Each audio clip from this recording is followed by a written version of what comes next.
Hello my dear friends. आज हम इस वीडियो में बात करने वाले हैं history of Jammu and Kashmir. Jammu and Kashmir की हिस्ट्री के बारे में बात करेंगे और बात करेंगे एंशिएंट हिस्ट्री के बारे में। देखिए, जब भी हम हिस्ट्री की बात करते हैं, ठीक है, जब भी हम हिस्ट्री की बात करते, चाहे वो जम्मू कश्मीर की बात करें, वर्ल्ड की बात करें या हम इंडिया की बात करें, उसको हम 3 हिस्सों में डिवाइड कर देते हैं। ठीक है, एक उसमें हमारा एंशिएंट होता है, ठीक, एक हमारा उसमें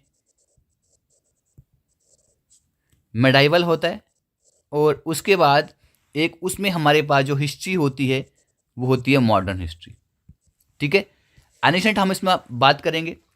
ठीक है, इस वीडियो को गाइस प्रेजेंट कर रहा हूँ मैं रोहित। अगली वीडियो में बात करेंगे मेडिवल की, उससे अगली वीडियो में बात करेंगे मॉडर्न हिस्ट्री की। ओके, तो ज़्यादा टाइम वेस्ट नहीं करेंगे, सीधा बात करते हैं टॉपिक के ऊपर, एनिशेंट हिस्ट्री। स्टार्ट करने से पहले एक बात आपको बता दूं गाइज, हमारी ई बुक्स जो हैं जुपिटर क्लासेस की तरफ से लॉन्च हो चुकी हैं। ठीक है, जो आपको बहुत ही मिनिमल प्राइसेस पे आपको मिल जाएंगी हमारी एंड्रॉयड एप्लीकेशन के ऊपर। ठीक है, लिंक मैं आपको डिस्क्रिप्शन बॉक्स में दे दूंगा। और गाइज, ऐप डाउनलोड कर लीजिएगा जहां पर आपको डेली फ्री क्विज़ेस देखने को मिलते हैं शाम को 9 बजे। ठीक है, अपडेट आपको मिल जाता है टेलीग्राम चैनल पे, उसका लिंक पे आपको डिस्क्रिप्शन बॉक्स से मिल जाएगा। एक बार डिस्क्रिप्शन बॉक्स जो है विजिट कीजिए और वहाँ पे व्हाट्सएप ग्रुप पे आप ज्वाइन कर सकते हैं। हमारा कोई भी आपकी क्वेरी है आप मुझे डायरेक्टली पूछ सकते हैं। ओके, तो एनिशेंट हिस्ट्री की बात करते हैं। एनिशेंट हिस्ट्री, अब एनिशेंट हिस्ट्री मैंने पढ़ना क्या है? ठीक है, इसमें हम बात करेंगे कि कश्मीर की अर्ली हिस्ट्री क्या रही है। ठीक है, उसमें हम pre historic age, Neolithic age, megalithic age की बात करेंगे। फिर हम एनिशेंट एम्पायर्स यहाँ पर कौन से रहे हैं उनके बारे में बात करेंगे। पहले हम मौर्यन एम्पायर के बारे में बात करेंगे, कुषाण डायनेस्टी के बारे में बात करेंगे, ठीक है, हेफालाइट हुन्स के बारे में बात करेंगे, गुनंदा डायनेस्टी के बारे में बात करेंगे, कारकोटा और कश्मीरी शेविज्म के बारे में बात करने वाले इस वीडियो में। तो गाइस, इस वीडियो पे अगर आप आ गए हो तो स्टार्टिंग से एंड तक देखना, आपके कोई भी डाउट्स यहाँ पर नहीं रहेंगे और कोई भी आपका क्वेश्चन जो है, कोई भी आपका क्वेश्चन एग्जाम में नहीं छूटेगा। ठीक है, तो शुरू करते हैं वीडियो। तो गाइस, ऐप डाउनलोड कर लीजिएगा। ओके, अर्ली हिस्ट्री की मैंने आपको बात की कि हम अर्ली हिस्ट्री से शुरू करेंगे जम्मू कश्मीर की। तो आपने ये सब सुना होगा, ठीक है, जो कल्हान थे, ठीक है, जो कश्मीर के फर्स्ट हिस्टोरियन जाने जाते हैं, 12वीं सदी के वो पोइट हिस्टोरियन दोनों रह चुके हैं, जिन्होंने एक बुक लिखी थी अपने टाइम। ठीक, उस वक्त उन्होंने एक बुक लिखी थी जिसका नाम था राज तरंगिनी।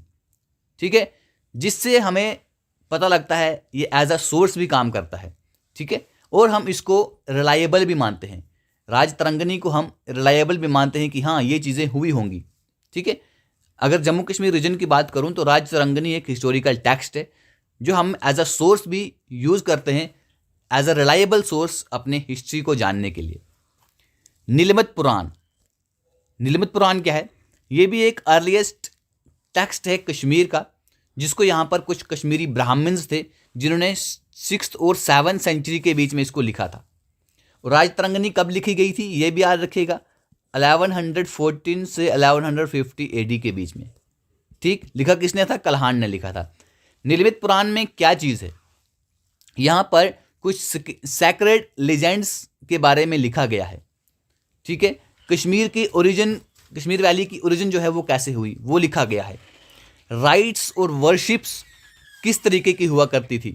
ठीक है, प्रिस्क्राइब्ड बाय द नील, जो यहाँ पर कौन थे? नीला कौन थे? लॉर्ड ऑफ कश्मीर नागाज, जो कश्मीर के नाग थे उनके यहाँ पर ये कौन थे? लॉर्ड थे, उनके गुरु थे। But it is not consider that much reliable as Rajatarangini text. लेकिन नीलमत पुराण जो है उतना इसको रिलायबल नहीं माना जाता है जितना किसको माना जाता है, जितना राज तरंगिनी को माना जाता है। लेकिन ठीक है, however Kalhana used this text as a source to write Kashmir history. लेकिन कल्हाना ने इस नीलमत पुराण को यूज़ किया है अपनी हिस्ट्री जो कश्मीर की है उसको लिखने के लिए। अगर नीलमत पुराण के अकॉर्डिंग बात करूं, नीलमत पुराण कहता है कि कश्मीर जो है एक समय में एक लेक हुआ करता था। ठीक है, which was drained out by Rishi Kashyap, जिसको यहाँ पर ऋषि कश्यप ने ड्रेन आउट किया। उसने फिर लोगों को कहा कि आप यहाँ पर सेटल हो जाओ। उस वक्त लोगों ने क्या नाम दिया? उन्होंने इसे बोला, इस वैली को बोला कश्यपमर एंड कश्यपपुरा। एज पर नीलमणि पुराण की बात कर रहा हूं, ठीक है। अब यहां पर कश्यप ऋषि ने बोला था यहां पर आकर बस जाओ, ठीक है। तो वो लोग आए, उन्होंने इसको कश्यपपुरा का नाम दिया, Kashyapmar and Kashyapapura. Okay, the land had different names. इस धरती को, जो कश्मीर की वैली है, यहां पर अलग अलग लोगों ने आकर अलग अलग इसको नाम दिए। एनिशेंट ग्रीक्स ने कहा दिस एज कस्पेरिया, याद रखिएगा, एनिशेंट ग्रीक्स ने कहा यह कस्पेरिया है। चाइनीज के जो पिलग्रिम यहां पर आए जिनका नाम था ह्यूनसांग, जो कश्मीर वैली 631 में आए थे, उन्होंने इसको क्या नाम दिया? उन्होंने कहा काश्मीलो। क्या नाम कहा? Kashmilo. Kashmiri call their land as Kashir, और कश्मीरी जो है अपनी लैंड को कशीर बोलते हैं, ठीक है, कशीर। ठीक है, ऐप डाउनलोड कर लो यार, ठीक है, टेस्ट फ्री आपके वहां पर होते हैं, ठीक है। वीडियोस को लाइक, चैनल को सब्सक्राइब, वीडियो को शेयर जरूर कर देना, ठीक है। अब जो अर्ली हिस्ट्री है कश्मीर की, उसको 3 एजेस में यहां पर डिवाइड करा गया है। पहली है उसमें pre historic age. Okay, pre historic age में हम क्या बात करेंगे, क्या जानेंगे कि प्री हिस्टोरिक एज में कश्मीर की क्या हिस्ट्री रही है। अलेक्जेंडर कनिंगम की एक सर्वे है, ठीक है, ओल्ड स्क्रिप्चर के ऊपर। वो मेंशन करते हैं in the chronicles of Kalhana and sufficient data tell about the history and pre historic periods of Kashmir. वो कहते हैं यहां पर जो न्यूमिस्मैटिक एविडेंस मिलते हैं। न्यूमिस्मैटिक क्या होता है? न्यूमिस्मैटिक एक स्टडी होती है कॉइन्स की, ठीक है। न्यूमिस्मैटिक एविडेंस जो यहां पर मिलते हैं in the shape of ancient gold, silver, copper and brass coins furnish evidences of a chain of kings. अब यहां पर किस तरीके से कौन सा किंग यहां पर आया, ठीक है, हमें ये न्यूमिस्मैटिक स्टडी यानी कि कॉइन्स की स्टडी करने से देखने को मिलता है। चाहे वो कॉइन्स हमारे पास गोल्ड का हो, सिल्वर का हो, कॉपर का हो, तांबे का हो, ठीक है, ये सब जो कॉइन्स हैं हमें न्यूमिस्मैटिक स्टडी करने के बाद पता चलता है, ठीक है, जो यहां पर कल्हाना ने मेंशन किया है। अकॉर्डिंग टू डॉक्टर सुनील चंद्र राय, जो डॉक्टर सुनील चंद्र राय हैं, उनके अकॉर्डिंग अगर बात करूं तो यहां पर इस वैली में बहुत सारे क्वार्टरनरी ग्लेशियल साइकिल्स आए हैं, और इसका क्लियर एविडेंस हमें जो यहां पर लेकस्ट्राइन डिपॉजिट है करेवाज में मिलता है, ठीक है। करेवाज में हमने क्या बात करी थी? अगर आपने मेरी climate of Jammu and Kashmir मेरी वीडियो देखी है, ठीक है, उसे मैंने आपको कंप्लीट बताया है। सिंगल वीडियो मिल जाएगी आपको, climate of Jammu and Kashmir bye Jupiter classes search कर देना, ठीक है। करेवाज किस तरीके से बनते हैं?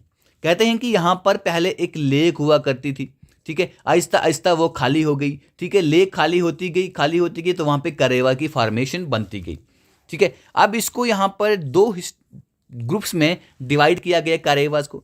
एक हमारे पास लोअर करेवाज जो प्लिस्टोसीन एज के थे, और जो अपर करेवाज थे वो सेकंड इंटरग्लेशियल एज के थे, ठीक है। बर्फ पिघलती गई, झील बनती गई, झील सूखती गई, और वहां पर लैंड बनती गई। Systematic excavation at this site, और यहाँ पर अगर सिस्टमैटिक एक्सकेवेशन की बात करूँ इस साइट पर 1960 में जो ASI ने की, आर्कियोलॉजिकल डिपार्टमेंट ऑफ इंडिया है, उसने यहाँ पर की। बहुत सारे पिट्स यहाँ पर डिस्कवर करेंगे, ठीक है, near the silt bed which indicate, जो यहाँ पर इंडिकेट करते हैं settlement of early pit dwellers which date back to 3000 BC and is considered the only such kind of settlement of India. मतलब कि पहले यहां पर लोग पिट्स में रहा करते थे, ठीक है। ऐसे सेटलमेंट आपको इंडिया में कहीं और देखने को नहीं मिलती। फिर बात करते हैं नियोलिथिक एज की। अब नियोलिथिक एज वो पीरियड था जहां पर बहुत सारी primitive technological and social development हुई, जिसमें आदमी ने एग्रीकल्चर को इन्वेंट किया, पॉटरी को इन्वेंट किया अपने हार्वेस्ट को स्टोर करने के लिए, हॉर्सेस और काउस को डोमेस्टिकेट किया, उनको पालना शुरू कर दिया, और एक सेटल्ड लाइफ की शुरुआत कर दी, ठीक। बहुत सारे एविडेंस हमें नियोलिथिक पीरियड के इस जम्मू कश्मीर स्टेट में देखने को मिलते हैं। स्पेशली अगर हम बुरज़ाहोम जो श्रीनगर में है उसकी बात करते हैं, जो फर्स्ट आर्कियोलॉजिकल साइट है हमारी कंट्री की, बुरज़ाहोम एंड गुफक्राल। ओके, बुरज़ाहोम एक हमारे पास नियोलिथिक सेटलमेंट है जो हमें 2375 BC पुरानी देखने को यहाँ पर मिलती है। यहाँ पर न्यूलिथिक एज की बात करूँ तो यहाँ पर आपको वीट के सीड्स, बार्ले और लैंटिल जो है आपको बुर्जा होम जो साइट्स है वहाँ पर देखने को मिले हैं इस पीरियड में। और एक और चीज़ देखने को मिली है कि कॉपर के टूल जो हैं, ठीक है, और एडवांस स्टोन टूल्स लोगों ने बनाए थे, ठीक, और उनकी by making pointed edge in them for hunting, farming and carving their dwellings in clay grounds. शिकार करने के लिए, अपने फार्मिंग करने के लिए, ठीक है, अपने लिए रहने की जगह बनाने के लिए उन्होंने यहाँ पर स्टोन के टूल्स को भी इतना एडवांस किया था, उनको शार्प किया था। अब यहाँ पर इंपॉर्टेंट टूल्स जो थे इस पीरियड्स के दौरान वो थे नीडल्स फॉर सीविंग, सीने के लिए यहाँ पर उन्होंने नीडल्स को इन्वेंट किया। हार्पून्स फॉर फिशिंग, हार्पून जो है फिशिंग करने के लिए उन्होंने यहाँ पर तैयार किया। And arrow heads, spear heads, भाले, डैगर्स, ठीक है, हंटिंग्स के लिए उन्होंने यहाँ पर ये क्या किया, इसको तैयार किया। Stitched hides have also been discovered at this place, ठीक है। अब यहाँ पर स्टिच्ड हाइड्स, जो यहाँ पर स्टिच किए हुए हाइड्स यहाँ पर पहनने, जो लोग पहले पहनते थे, ठीक है, खाले वगैरह पहनते थे, वो भी उनको यहाँ पर स्टिच की हुई इस साइट्स पे देखने को मिली है। न्यूलिथिक स्कल भी बुर्जा होम में देखने को मिला है, याद रखिएगा, ठीक। Skull has a hole dug into it. इस जो ये स्कल यहाँ पर इनको मिला, इसके अंदर एक होल था, ठीक है। Skull had a hole dug into it due to which historian suggest that surgical practices may have taken place.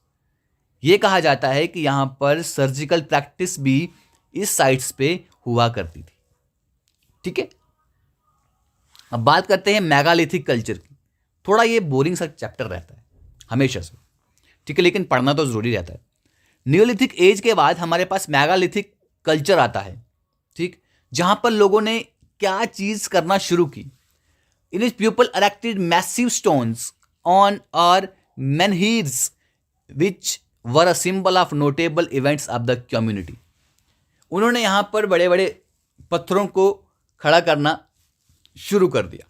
ये menhirs जो थे ये बड़े बड़े बोल्डर्स या मैसिव स्टोन्स और रॉक्स हुआ करते थे, और ये menhirs जो है वो बड़ी बड़ी हिल्स से वो नीचे लेकर आते थे, लोगों के द्वारा इसको लाया जाता था और इसको किसी स्पेसिफिक साइट पर खड़ा करा जाता था जहां पर लोग रहते थे, ठीक। अब यहां पर जो इंपॉर्टेंट डिस्कवरीज मेगालिथिक एज में देखने को मिली है वो था मड ब्रिक स्ट्रक्चर, ठीक है। यहां पर उन्होंने ईंटों से अपने घर बनाए, ठीक है। पॉटरी, ग्रिटी रेडवेयर पॉटरी यहां पर बनाई।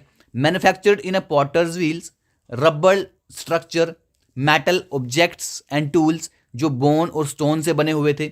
बुर्जा होम में आपको लास्ट लेवल ऑफ एक्टिविटी जो मिलती है, जो यहाँ पर 3 और 4 सेंचुरीज में हमें देखने को मिली है, बुर्जा होम की अगर बात करूं, ठीक है। जो इंपॉर्टेंट साइट रहती है, ये क्वेश्चन पूछा सकता है क्योंकि ये इंपॉर्टेंट साइट है अगर मैं एंशिएंट हिस्ट्री की बात करूं।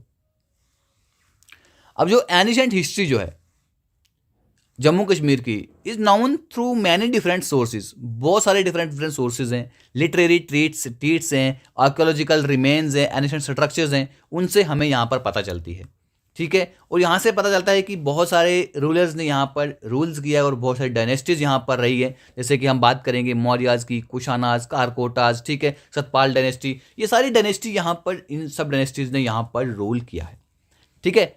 जो अर्लीस्ट हिस्ट्री जो है कश्मीर की, उसे हम कहाँ से ट्रेस करते हैं, इसके पीरियड को कहाँ से ट्रेस करते हैं, जो एपिकल जो यहाँ पर महाभारत का पीरियड था, वहाँ से हमें कश्मीर की हिस्ट्री देखना शुरू हो जाती है कि कौन सी डायनेस्टीज ने यहाँ पर रूल किया।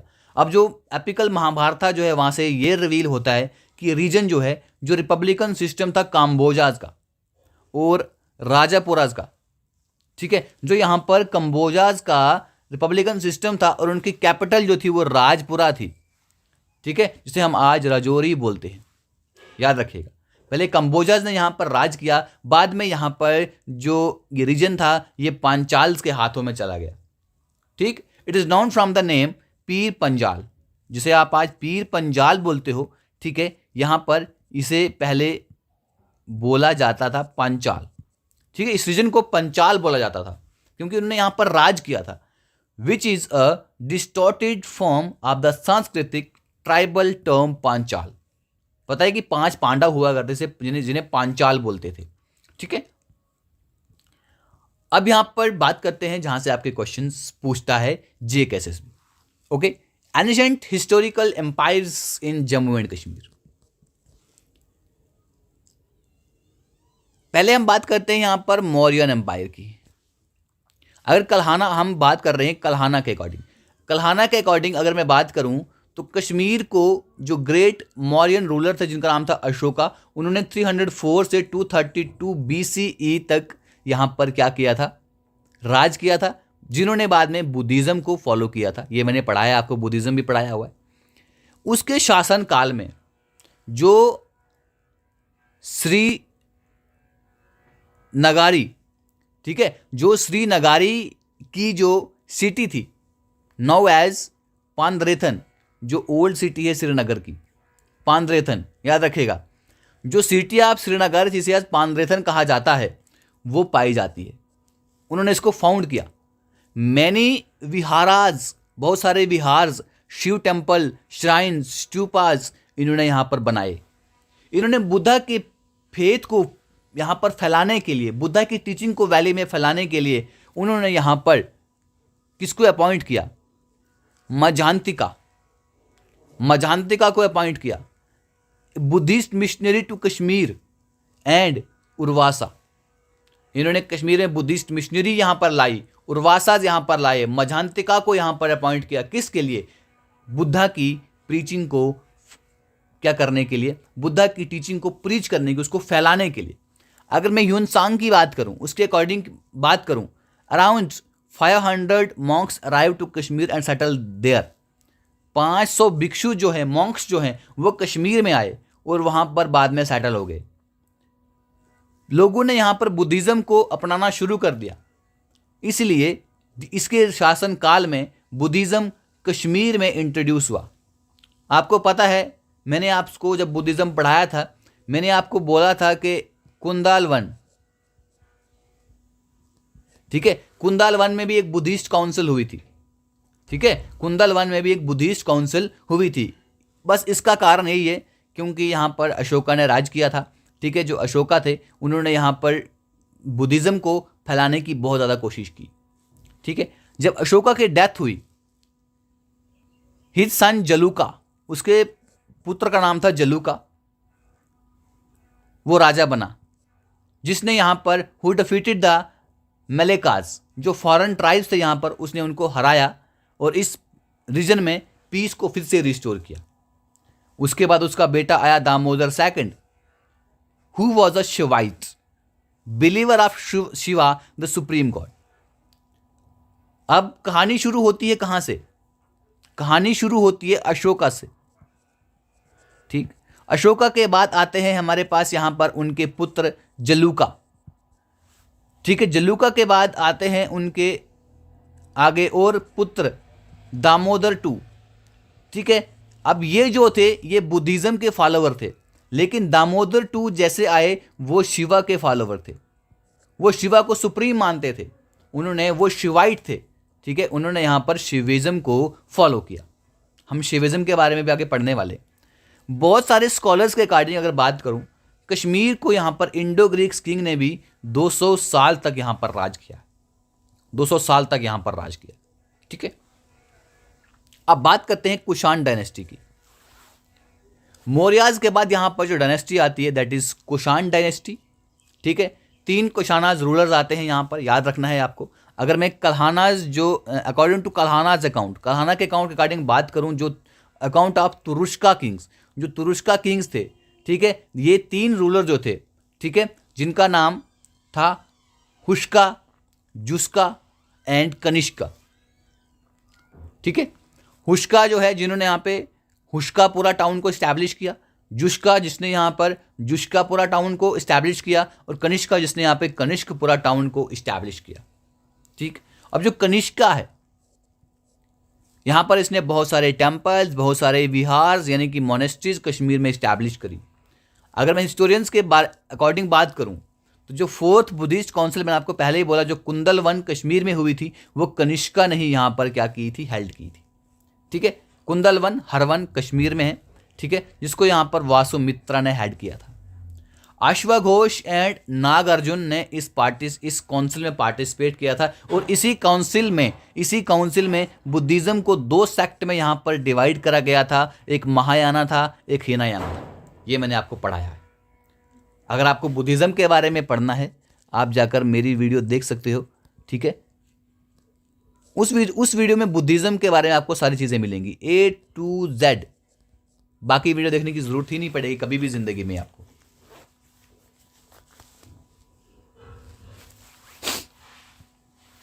अब बात करते हैं हेप्थालाइट्स हुन। 5th और 6th सेंचुरी में तोरामन लेड हेप्थालाइट हुन्स। हेप्थालाइट हुन्स कौन थे? सेंट्रल एशिया के लोग थे जिन्हें व्हाइट हुन्स के नाम से भी जानते थे। And conquered northern and central India including Kashmir. Toraman जो थे, ठीक है, जो हेप्थालाइट हुन्स को लीड कर रहे थे, सेंट्रल एशिया के लोग थे जिन्हें व्हाइट हुन्स के नाम से जाना जाता था। उन्होंने Kashmir, northern India, central India को हरा दिया, उसमें कश्मीर को भी उन्होंने यहाँ पर हरा दिया। इसके बेटे का नाम था मिहुरकुला, जो एक नोटोरियस हुन इन्वेडर था, जो यहाँ पर पूरे कश्मीर, नॉर्थ इंडिया को जीतना चाहता था, उसको हराना चाहता था, बट वॉज डिफीटेड बाई इसको। लेकिन इसको यशोधर मन जो मालवा में इसको हरा देते। इसकी डिफीट के बाद ही मूव टू कश्मीर मूव करता है, ठीक है, एंड कंक्योर्ड गंधार को यहाँ पर हरा देता है, जहाँ पर बहुत सारे श्राइन्स को डिस्ट्रॉय कर देता है और बहुत सारी एट्रोसिटीज़ यहाँ पर कमिट करता है, बहुत सारे लोगों को मार देता है। इसकी डेथ के बाद जो हुन्स का इन्फ्लुएंस होता है वो ख़त्म हो जाता है, ठीक है। ये थोड़ी सी जानकारी आपको याद रखनी है। अब बात करते हैं हम गोनांदा डायनेस्टी की। गोनांदा डायनेस्टी के जो पहले राजा थे उनका नाम था गोनांदा वन, जो कल्हाना ने अपनी राजतरंगिणी में बताया है। जो बाकी रूलर इस डायनेस्टी के थे वो कौन थे? मेघावहन, प्रवार सेना एंड प्रवार सेना टू। प्रवार सेना टू जो है ये बहुत बड़े रूलर निकलते हैं गोनांदा डायनेस्टी के, जिन्होंने अपनी स्टेट की बाउंड्रीज को, ठीक है, बहुत दूर तक फैलाया, as far as Saurashtra and subdued many other king, और बहुत बाकी राजाज को भी उन्होंने हराया, ठीक है। सौराष्ट्र तक क्या करते हैं वो अपनी बाउंड्रीज को एक्सटेंड करते हैं। ही फाउंडेड प्रवार सेनपुरा जो मॉडर्न सिटी है श्रीनगर की। अब एक क्वेश्चन आपसे पूछूंगा, अभी आपको बताया, जो ओल्ड सिटी है जिसको श्रीनगरी बोलते थे, ठीक है, उसे किस नाम से आज जाना जाता है? This is the question for all of you. Comment कीजिएगा, ठीक, और अच्छी लग रही है कि वीडियो को लाइक भी कीजिएगा। जो प्रवार सेनपुरा जो है, जो प्रवार सेना सेकंड ने यहाँ पर फाउंड की, जो मॉडर्न सिटी ऑफ श्रीनगर कही जाती है, which was identified by later historian on the basis of topographical detail. इसको छोड़ो, बाकी इंपॉर्टेंट रूलर्स कौन थे यहाँ के? मेघावहन, जिसने यहाँ पर क्या काम किया, ये इंपॉर्टेंट पॉइंट बन सकता है। जो बर्ड्स की हंटिंग थी, एनिमल्स की हंटिंग थी, उसने बिल्कुल यहाँ पर इसको बोला कि कोई भी ये शिकार यहाँ पर नहीं करेगा, कोई भी एनिमल्स को यहाँ पर नहीं मारेगा। अब जो यहाँ पर बाकी रूलर्स थे इस डायनेस्टी के, वो थे Yudhishthira second, Narendra Aditya one, Rana Aditya one, Vikram Aditya and Baladitya. ये आपको याद रखना है, ठीक है। अब आगे बढ़ते हैं, बात करते हैं कारकोटा डायनेस्टी की। इस डायनेस्टी को यहाँ पर फाउंड किया दुर्लभवर्धन ने 598 से 634 एडी में, ठीक। कब किया? नॉट इंपॉर्टेंट, किसने किया? वेरी इंपॉर्टेंट, ठीक है। कारकोटा डायनेस्टी को फाउंड किया दुर्लभवर्धन ने। इसके शासन काल में जो चाइनीज पिलग्रिम था ह्यूनसांग, वो कश्मीर आया और यहाँ पर रुका, 2 साल तक रुका, संस्कृत पढ़ी, हिंदू स्क्रिप्चर्स पढ़े, ठीक है, बहुत सारे यहाँ पर स्कॉलर्स है, उसने ये सब चीज़ें यहाँ पर पढ़ी। अब जो ग्रेटेस्ट रूलर जो है कारकोटा डायनेस्टी का, वो था ललित आदित्य मुक्तापीड़। कौन था? ललित आदित्य मुक्तापिड़ा यहाँ का बहुत ग्रेटेस्ट रूलर रहा है कारकोटा डायनेस्टी का, जिसको कश्मीर का समुद्रगुप्त भी कहा जाता है, जिसने बहुत सारे रीजन्स को हराया था एशिया में और इंडिया में।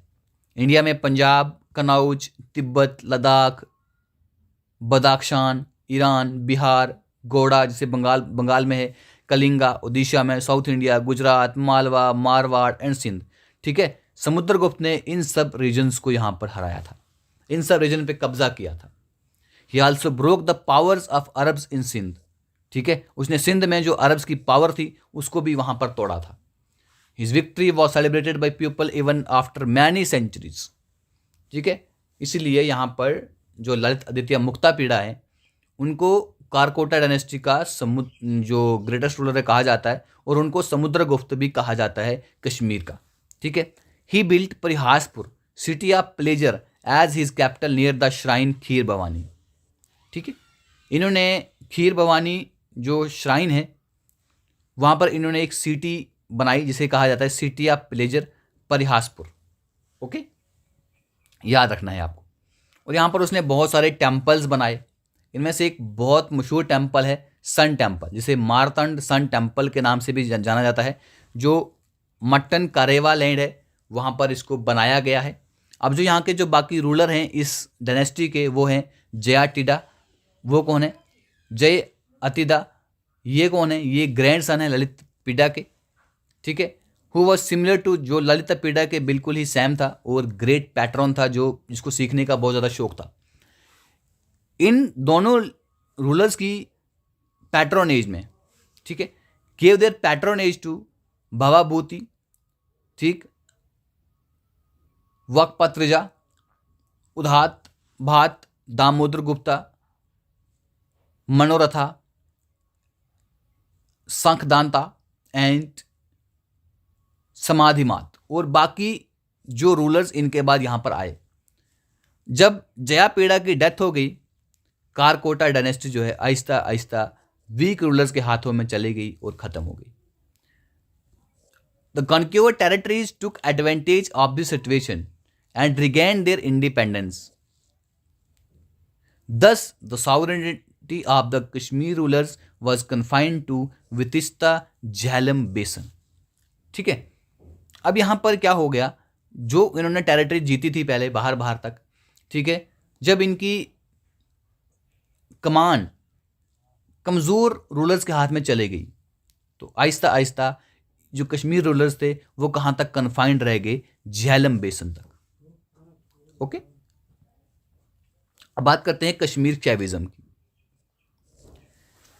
कश्मीरी शैविज्म जो है यानी कि शिवा को फॉलो करने वाले, सुप्रीम गॉड को फॉलो करने वाले, फ्लोरिश करता है कश्मीर में 800 कॉमन एरा में। ये एक रिलीजियस ट्रेडिशन है जो यहाँ पर बेसिक रिचुअल प्रैक्टिसेस पे बिलीव करता है, मेडिटेशन के पैटर्न पर बिलीव करता है, ठीक है, चक्रोदया एंड आसनाज पे बिलीव करता है। क्या? कश्मीरी शैविज्म। ये क्या है? एक रिलीजियस ट्रेडिशन है। फंडामेंटल जो कंसेप्ट है कश्मीरी शैविज्म का वो क्या है? It's unity of the soul with lord Shiva, who is the one indivisible absolute self and the highest reality. अब जो शिविज्म का जो कंसेप्ट ही है वो कहता है कि सोल जो है वो जुड़ी हुई है लॉर्ड शिवा के साथ, जो सिर्फ एक है, वो डिवाइड नहीं है, इंडिविजिबल है, एब्सोल्यूट सेल्फ है और द हाईएस्ट रियलिटी है, दैट इज शिवा।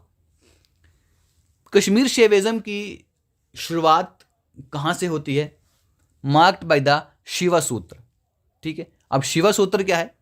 जो एक 77 एफोरिज्म जो है यहाँ पर, जो कश्मीरी सेज थे वासुगुप्ता जिनको एट्रीब्यूट थे, ठीक है, वहाँ से ये शुरू होती है कश्मीर शैविज्म की। ओके,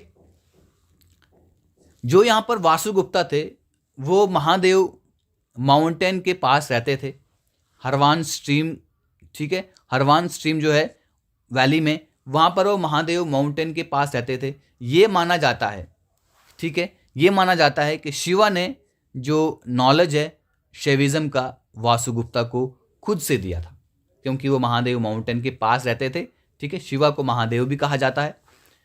कश्मीर शेविज्म की 3 फिलॉसफीज यहाँ हैं, वो आपको याद रखनी है। कौन सी है? दीज आर त्रिका शेविज्म, इन्हें त्रिका शेविज्म कहा जाता है। दैट इज, वो कौन सी है? त्रिका शेविज्म, सपंद शेविज्म एंड प्रत्यभिज्ञा शेविज्म। 3 शेविज्म है जो आपको पता होने चाहिए, ठीक है। वासुगुप्ता passed on the knowledge of Kashmir Shaivism to his disciples who later wrote many literary work such as, वासुगुप्ता ने अपने जो उसके पढ़ने वाले उसके पास डिसिपल्स थे, जो उसके चेले थे, वो उसने उनको कश्मीरी शेविज्म के बारे में बताया। बाद में उन्होंने अपने अपने लिटरेरी वर्क लिखे। सपंद करिका आर सपंदा, ठीक है, ये लिखा है सर्वस्या बाई कलाटा, जो वासुगुप्ता के कौन थे? डिसिपल थे। उसके बाद शिवा दृष्टि, ये लिखी है सोमानंदा ने, ये भी वासुगुप्ता के डिसिपल थे, ठीक है। प्रत्यभिज्ञा, ये सूत्र लिखा है किसने? सूत्राबाई उत्पाला देव, ठीक है। उत्पाल देव थे जो भी डिसिपल्स ऑफ सोरानंदा, ठीक है। ये किसके डिसिपल थे? सोरा अंदा के डिसिपल थे, चेले थे, ठीक है। उसके बाद परमार्थ, ये एक सार है, ठीक है। प्रत्यभिज्ञा, वीरनारसिनी एंड तंत्रलोक बाई अभिनव गुप्ता। परमार्थ किसने लिखा है? ये लिखा है अभिनव गुप्ता ने, याद रखिएगा। उसके बाद शिवा सूत्र जो है, शिवा सूत्र विमारसिनी एंड सपंद संदोहा बाई, ये लिखी है खेम राजा ने, ठीक है। ये लिखी है खेम राजा ने। इनके बारे में क्वेश्चन पूछा जाता है और पूछा भी गया है, इसको थोड़ा सा याद रखिएगा, ठीक है। तो गाइस, इस वीडियो को प्रेजेंट कर रहा हूँ यहाँ पर मैं रोहित। तो शुरू करते हैं आज की वीडियो। तो वीडियो स्टार्ट करने से पहले आपको एक बात बता दूँ, अगर अभी तक आपने हमारा एंड्रॉयड एप्लीकेशन डाउनलोड नहीं करा है, जाकर डाउनलोड कर लो, जहाँ पर आपको डेली बेसिस पर शाम को 9 बजे एक क्विज़ देखने को मिलता है, ठीक है। कुछ भी पे नहीं करना है, डाउनलोड का लिंक आपको डिस्क्रिप्शन बॉक्स में गाइज मिल जाएगा, ओके। तो टेलीग्राम चैनल के लिए आप जो आपको अपडेट्स वगैरह चाहिए, ठीक है, कोई भी, या आपको पीडीएफ चाहिए लेक्चर की, उसके लिए आप हमारा टेलीग्राम चैनल ज्वाइन कर सकते हैं, ठीक है। लिंक आपको दोनों के डिस्क्रिप्शन बॉक्स में मिल जाएंगे। चलिए, इस वीडियो में हम क्या क्या बात करने वाले हैं वो देखते हैं। हम बात करेंगे यहाँ पर उत्पाल डायनेस्टी की। कल हमने कहाँ पर ख़त्म किया था? एनिशियन हिस्ट्री हमने ख़त्म की थी जब यहाँ पर कश्मीरी शेविज्म आया था, ठीक है, वहाँ पर हमने ख़त्म किया था। आज हम यहाँ पर बात करेंगे आपकी जो ये है उत्पाल डायनेस्टी से शुरू करेंगे, फिर ब्राह्मणिक रूल की बात करेंगे, फिर यहाँ पर हम गुप्ता रूल की बात करेंगे, लोहारा डायनेस्टी की बात करेंगे, देवर डायनेस्टी की बात करेंगे, शाहमीर डायनेस्टी की बात करेंगे, चाक डायनेस्टी, उसके बाद कश्मीर में मुगल रूल की बात करेंगे, ठीक है।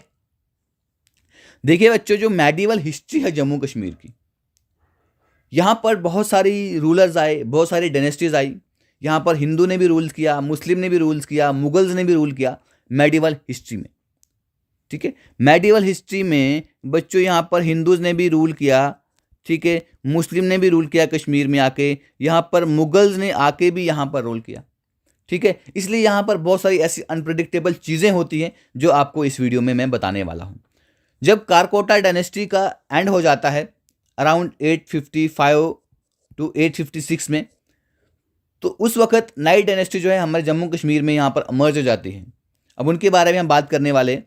तो पहले डायनेस्टी जो यहाँ पर आती है that is Utpala dynasty. Utpala dynasty यहाँ पर 855 से 939 एडी तक यहाँ पर चलती है। तो उत्पाला डायनेस्टी को यहाँ पर जो फाउंड करने वाले व्यक्ति थे उनका नाम था अवंती वर्मन। इन्होंने 855 एडी में उत्पाला डायनेस्टी को शुरू किया, उत्पाला डायनेस्टी की एक नींव रखी। अब बात करूं तो अवंती वर्मन जो है, ठीक है, जब वो यहाँ पर आते हैं, जब अवंती वर्मन जम्मू कश्मीर में अपनी कमान को संभालते हैं, अपनी डायनेस्टी को शुरू करते हैं, ठीक है, तो उस वक्त ना यहाँ पर बहुत सारा उथल पुथल हो रहा था, बहुत सारी पॉलिटिकल चीज़ें ऐसी थी, ऐसे डिसऑर्डर्स यहाँ पर थे, बहुत सारी उथल पुथल मैंने कहा यहाँ पर हो रही थी। लेकिन जैसे ही आए उन्होंने फिर से यहाँ पर जम्मू कश्मीर में एक पीस लाई, एक शांति को इन्होंने फिर से यहाँ पर लाया। कल्हान यहाँ पर कहते हैं कि जो यहाँ पर अवंती वर्मन है, इन्होंने बहुत सारे यहाँ पर टाउन्स बनाए, बहुत सारे टेम्पल्स बनाए, और यहाँ पर ये बनाने के साथ साथ इन्होंने यहाँ पर एक स्ट्रॉन्ग एडमिनिस्ट्रेशन भी कश्मीर में कायम किया। कश्मीर में एक स्ट्रॉन्ग एडमिनिस्ट्रेशन को भी बनाया, ठीक है। अब भाई इसने यहाँ पर राज करना था, तो उसके लिए इसको एक स्ट्रॉन्ग एडमिनिस्ट्रेशन भी चाहिए थी। अब फिर कहते हैं कि इसके साथ साथ जो उनकी कैपिटल सिटी थी अवंतीपुरा, ठीक है, जहां पर उसने 2 टेम्पल्स को बनाया। एक उसने शिवा को डेडिकेटेड किया, एक दूसरा टेम्पल जो बनाया वो विष्णु जी को डेडिकेट किया। यानी कि 2 टेम्पल्स यहां पर इन्होंने अवंतीपुरा अपनी कैपिटल सिटी में बनाए। उनके फिर कहते हैं कि उनके शासनकाल में सुया, ये इस टर्म को याद रखेगा, सुया, ठीक है, इस टर्म को याद रखेगा। उसके शासनकाल में सुया जो है वो कश्मीर के बेस्ट इंजीनियर्स में काउंट करे जाते थे, जिन्होंने यहाँ पर सुयापुर को फाउंड किया, जिसे आज सोपोर टाउन के नाम से जाना जाता है, जो बारामूला डिस्ट्रिक्ट में पड़ता है। This is most important. जब अवंती वर्मन की डेथ हो जाती है 883 में, उनके जो पुत्र थे शंकर वर्मन, वो यहाँ पर अपने इस राजगद्दी को संभालते हैं। जब वो यहाँ पर आ जाते हैं तो वहाँ से इनकी जो डायनेस्टी है, इनकी जो पीढ़ी है, वो डिक्लाइन करना शुरू कर देती है, ठीक है। और वहाँ पर सिविल वार, आपस में लोग लड़ना शुरू हो जाते हैं। इसके बाद आ जाते हैं यहाँ पर ब्राह्मण का रूल आता है यहाँ पर 1939 से 1948 तक, ठीक है। अगर गाइस आपको वीडियो अच्छी लग रही होगी, वीडियो को लाइक कर देना।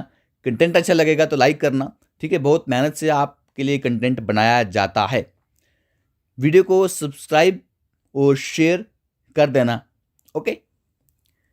जब यहाँ पर उत्पाला डायनेस्टी का डाउनफॉल हो जाता है, ठीक है, हमने यहाँ पर देखा जब उत्पाला डायनेस्टी का डाउनफॉल हो जाता है तो ब्राह्मण्स जो हैं, एक कम्युनिटी होती है हिंदूज की, वो पावरफुल यहाँ पर बन जाते हैं, ठीक है। जो ब्राह्मण्स की काउंसिल्स होती है, वो कश्मीर की राजगद्दी पे एक शख्स होते हैं जिनका नाम होता है यशस्कर। क्या नाम होता है? यशस्कर। उनको कश्मीर की गद्दी पर 1939 में बिठा देते हैं। वो फिर से कश्मीर में एक पीस को लाते हैं, और जो लंबी सिविल वार चल रही होती है उत्पाला डायनेस्टी से, उसको यहाँ पर ख़त्म कर देते हैं। यशस्कारा के बाद यहाँ पर आते हैं संग्राम देव 1948 में, वो यहाँ पर राजा बन जाते हैं। लेकिन उनको उन्हीं के मिनिस्टर जिसका नाम था पर्वगुप्त, क्या नाम था?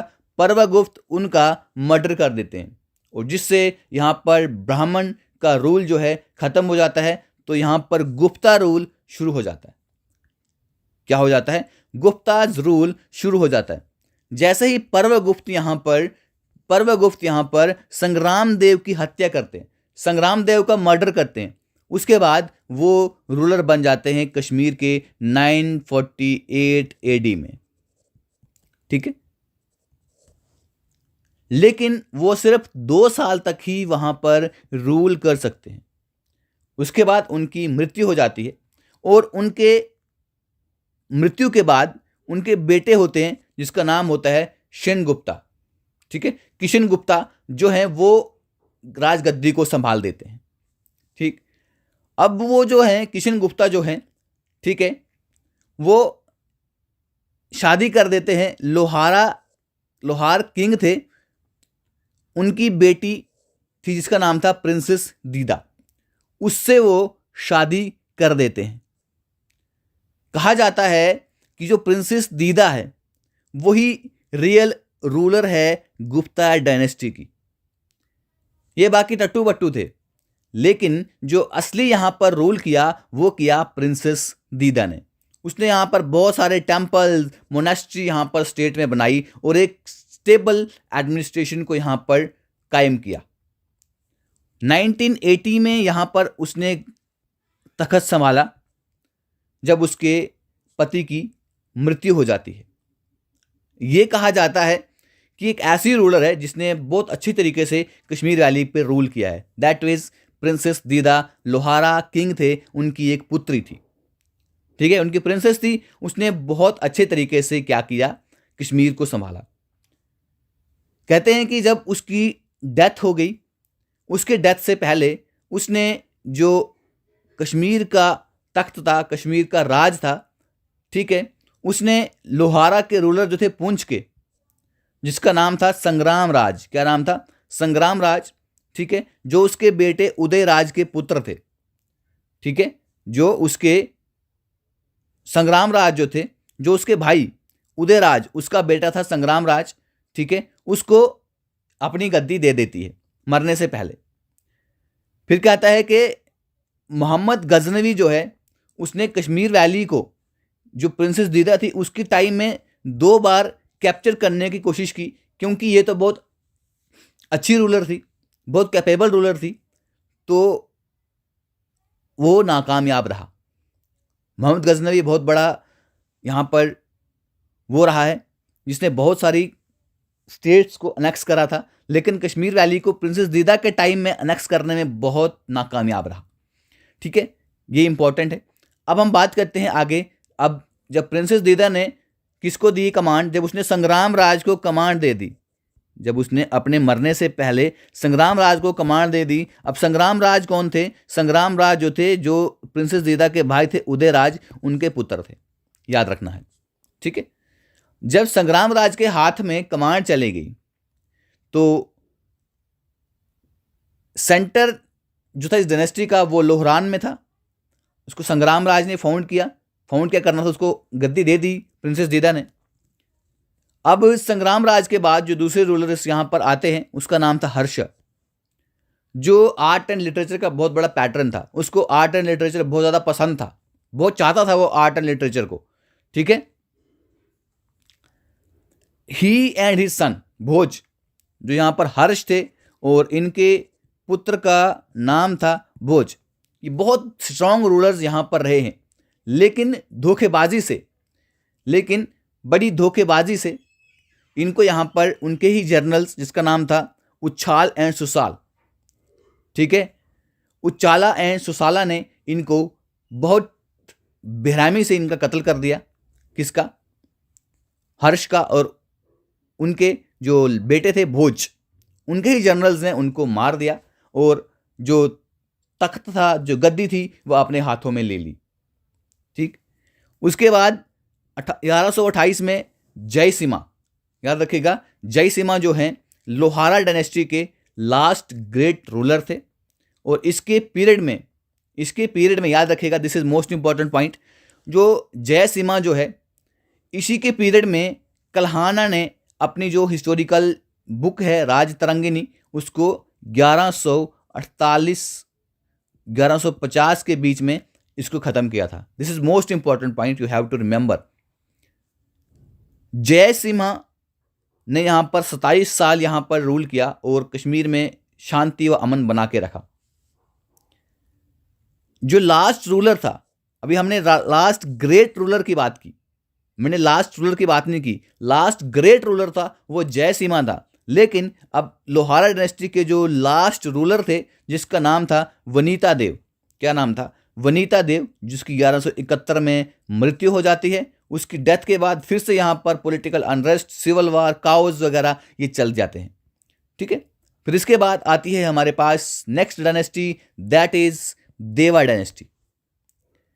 अब देव डायनेस्टी जो है, ये भी 1171 से 1371 तक यहाँ पर रूल करती है कश्मीर में। संग्राम देव एंड सहदेव, ये इस डायनेस्टी के बहुत इंपॉर्टेंट किंग्स, बहुत इंपॉर्टेंट राजाज में इनका शुमार होता है। कहते हैं कि सहदेव के शासनकाल में कश्मीर को टाटार चीफ मंगोल दुलूचा, ये सेंट्रल एशिया से आकर कश्मीर में इन्वेड करते हैं।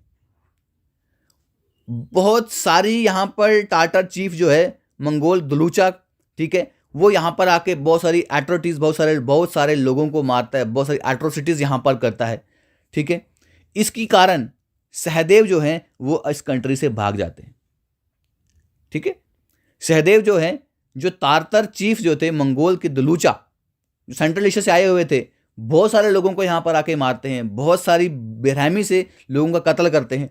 ठीक है, सहदेव जो है उसके उसके डर से कंट्री से भाग जाते हैं। ठीक, रिंचन रिंचन जो है एक लद्दाखी प्रिंस थे। उन्होंने यहाँ पर इस थ्रोन को सीज किया, जिसने यहाँ पर इस्लाम को एम्ब्रेस किया और पहले मुस्लिम रूलर बने कश्मीर के, और उसने अपना नाम रिंकन, इसको रिंचन बोलेंगे, रिंचन से रखकर अपना नाम चेंज कर दिया, दैट इज सुल्तान सदरुद्दीन। सुल्तान सदरुद्दीन उसने अपना नाम रखा, याद रखिएगा। अब यहां से शुरू होती है मुस्लिम डायनेस्टी। ठीक है, रिंचन यहां पर आते हैं, वो इस तख्त पे कब्जा करते हैं और इस्लाम को अपनाते हैं। ठीक है, इस्लाम को अपनाते हैं और बन जाते हैं पहले मुस्लिम रूलर, और अपना नाम चेंज करके रख देते हैं सुल्तान सदरुद्दीन। 1323 में उनकी डेथ हो जाती है। उसकी डेथ के बाद जो उसकी रानी होती है कोटा रानी। कोटा रानी जो है वो देवा रूलर्स उदयना देव, जो सहदेव का भाई होता है, उससे शादी कर देती है, याद रखिएगा। उदयना देव, और फिर कहते हैं कि उदयना देव जो है वो लास्ट हिंदू रूलर है कश्मीर का। This is the most important point you have to remember. First Muslim ruler यहां पर रिंचन आते हैं। ठीक है, जब उसकी डेथ हो जाती है तो उसके बाद जो उनकी रानी होती है कोटा रानी, वो देवा रूलर जो होता है उदयना देव, जो सहदेव का भाई होता है, उससे शादी कर देती है। और फिर कहते हैं कि उदयना देव जो है वो पहला हिंदू रूलर है, सॉरी लास्ट हिंदू रूलर है कश्मीर का। उसकी जो रानी होती है कोटा रानी, ठीक है, बड़ी बहादुरी से, ठीक है, बड़ी बहादुरी से यहाँ पर लड़ाई करती है। किसके अगेंस्ट? जब यहाँ पर अनरेस्ट हो जाता है, सिविल वार हो जाती है, ठीक है, जो उसके अगेंस्ट लड़ाई करती है। किसके अगेंस्ट लड़ाई करती है? बई शाह मीर, जो रिंचन का मिनिस्टर था, उसके खिलाफ बड़ी बहादुरी से लड़ाई करती है, लेकिन आखिरकार 1339 में वो हार जाती है, और जिससे शाह मीर डायनेस्टी जो है कश्मीर में वो शुरू हो जाती है। देखिए किस किस तरीके से कश्मीर के तख्त पलटे हैं, आपको याद ये चीज़ें रखनी है, क्योंकि ये एग्ज़ाम का एक पॉइंट रहता है, एग्ज़ाम में पूछा जाता है। ठीक है, अब यहां से शुरू हो जाती है हमारी शाह मीर डायनेस्टी। अब शाह मीर डायनेस्टी जब ये कोटा रानी को हरा देते हैं, ठीक है, कोटा रानी कौन थी? इसी शाह मीर जिसका मिनिस्टर था। शाह मीर मिनिस्टर था किसका? शाह मीर मिनिस्टर था रिंचन का, जिसने अपना नाम चेंज करके रख दिया था सुल्तान सदरुद्दीन, याद रखना है, और जो फर्स्ट मुस्लिम रूलर होता है कश्मीर का। ठीक है, अब इस डायनेस्टी को, क्योंकि इसने कोटा रानी को हराया, तो अब इसलिए हराता है कोई किसी को क्योंकि उसको गद्दी चाहिए होती है, राजगद्दी चाहिए होती है। वैसे शाह मीर को भी चाहिए थी। इस डायनेस्टी को वो फाउंड करते हैं और रूलर बन जाते हैं कश्मीर के 1339 से 1342 तक। मात्र 3 साल तक यहाँ पर वो रूल करते हैं। ठीक है, अंडर द टाइटल, और इनको टाइटल मिलता, और अब एक टाइटल के अंदर ये काम करते हैं, सुल्तान शम्स उद्दीन। ठीक है, पहले यहाँ पर कौन थे याद रखना? पहले रिंचन थे जिन्होंने अपना नाम रखा था सुल्तान सदरुद्दीन। इसके बाद शाह मीर आते हैं, वो अपना नाम रखते हैं सुल्तान शम्स उद्दीन। ठीक है, इस पीरियड में क्या होता है? इस्लाम को कश्मीर में इस्टेब्लिश करा जाता है। इससे पहले हमने यहाँ पर देखा, इससे पहले हिंदूज, ब्राह्मण, गुप्ता वगैरह का यहाँ पर रूल था। तो इस्लाम जो है कश्मीर में आ जाता है, कश्मीर में इस्लाम को इस्टेब्लिश करा जाता है। तो अब हम यहाँ पर देखेंगे कि बहुत सारे रूलर्स रहे हैं इस पीरियड में। सुल्तान शिहाबुद्दीन की पहले बात करेंगे, फिर सुल्तान जैनुल आबदीन की बात करेंगे। ठीक है, पहले बात करेंगे सुल्तान शिहाबुद्दीन की। ये भी बहुत बड़े यहाँ पर रूलर रहे हैं, जिसने बहुत सारे यहाँ पर कंपेन्स करी और बहुत सारे रीजन्स को यहाँ पर इसने कॉन्क्वेर किया, उन पे इन्वेड किया। सिंध, ठीक है, सिंध,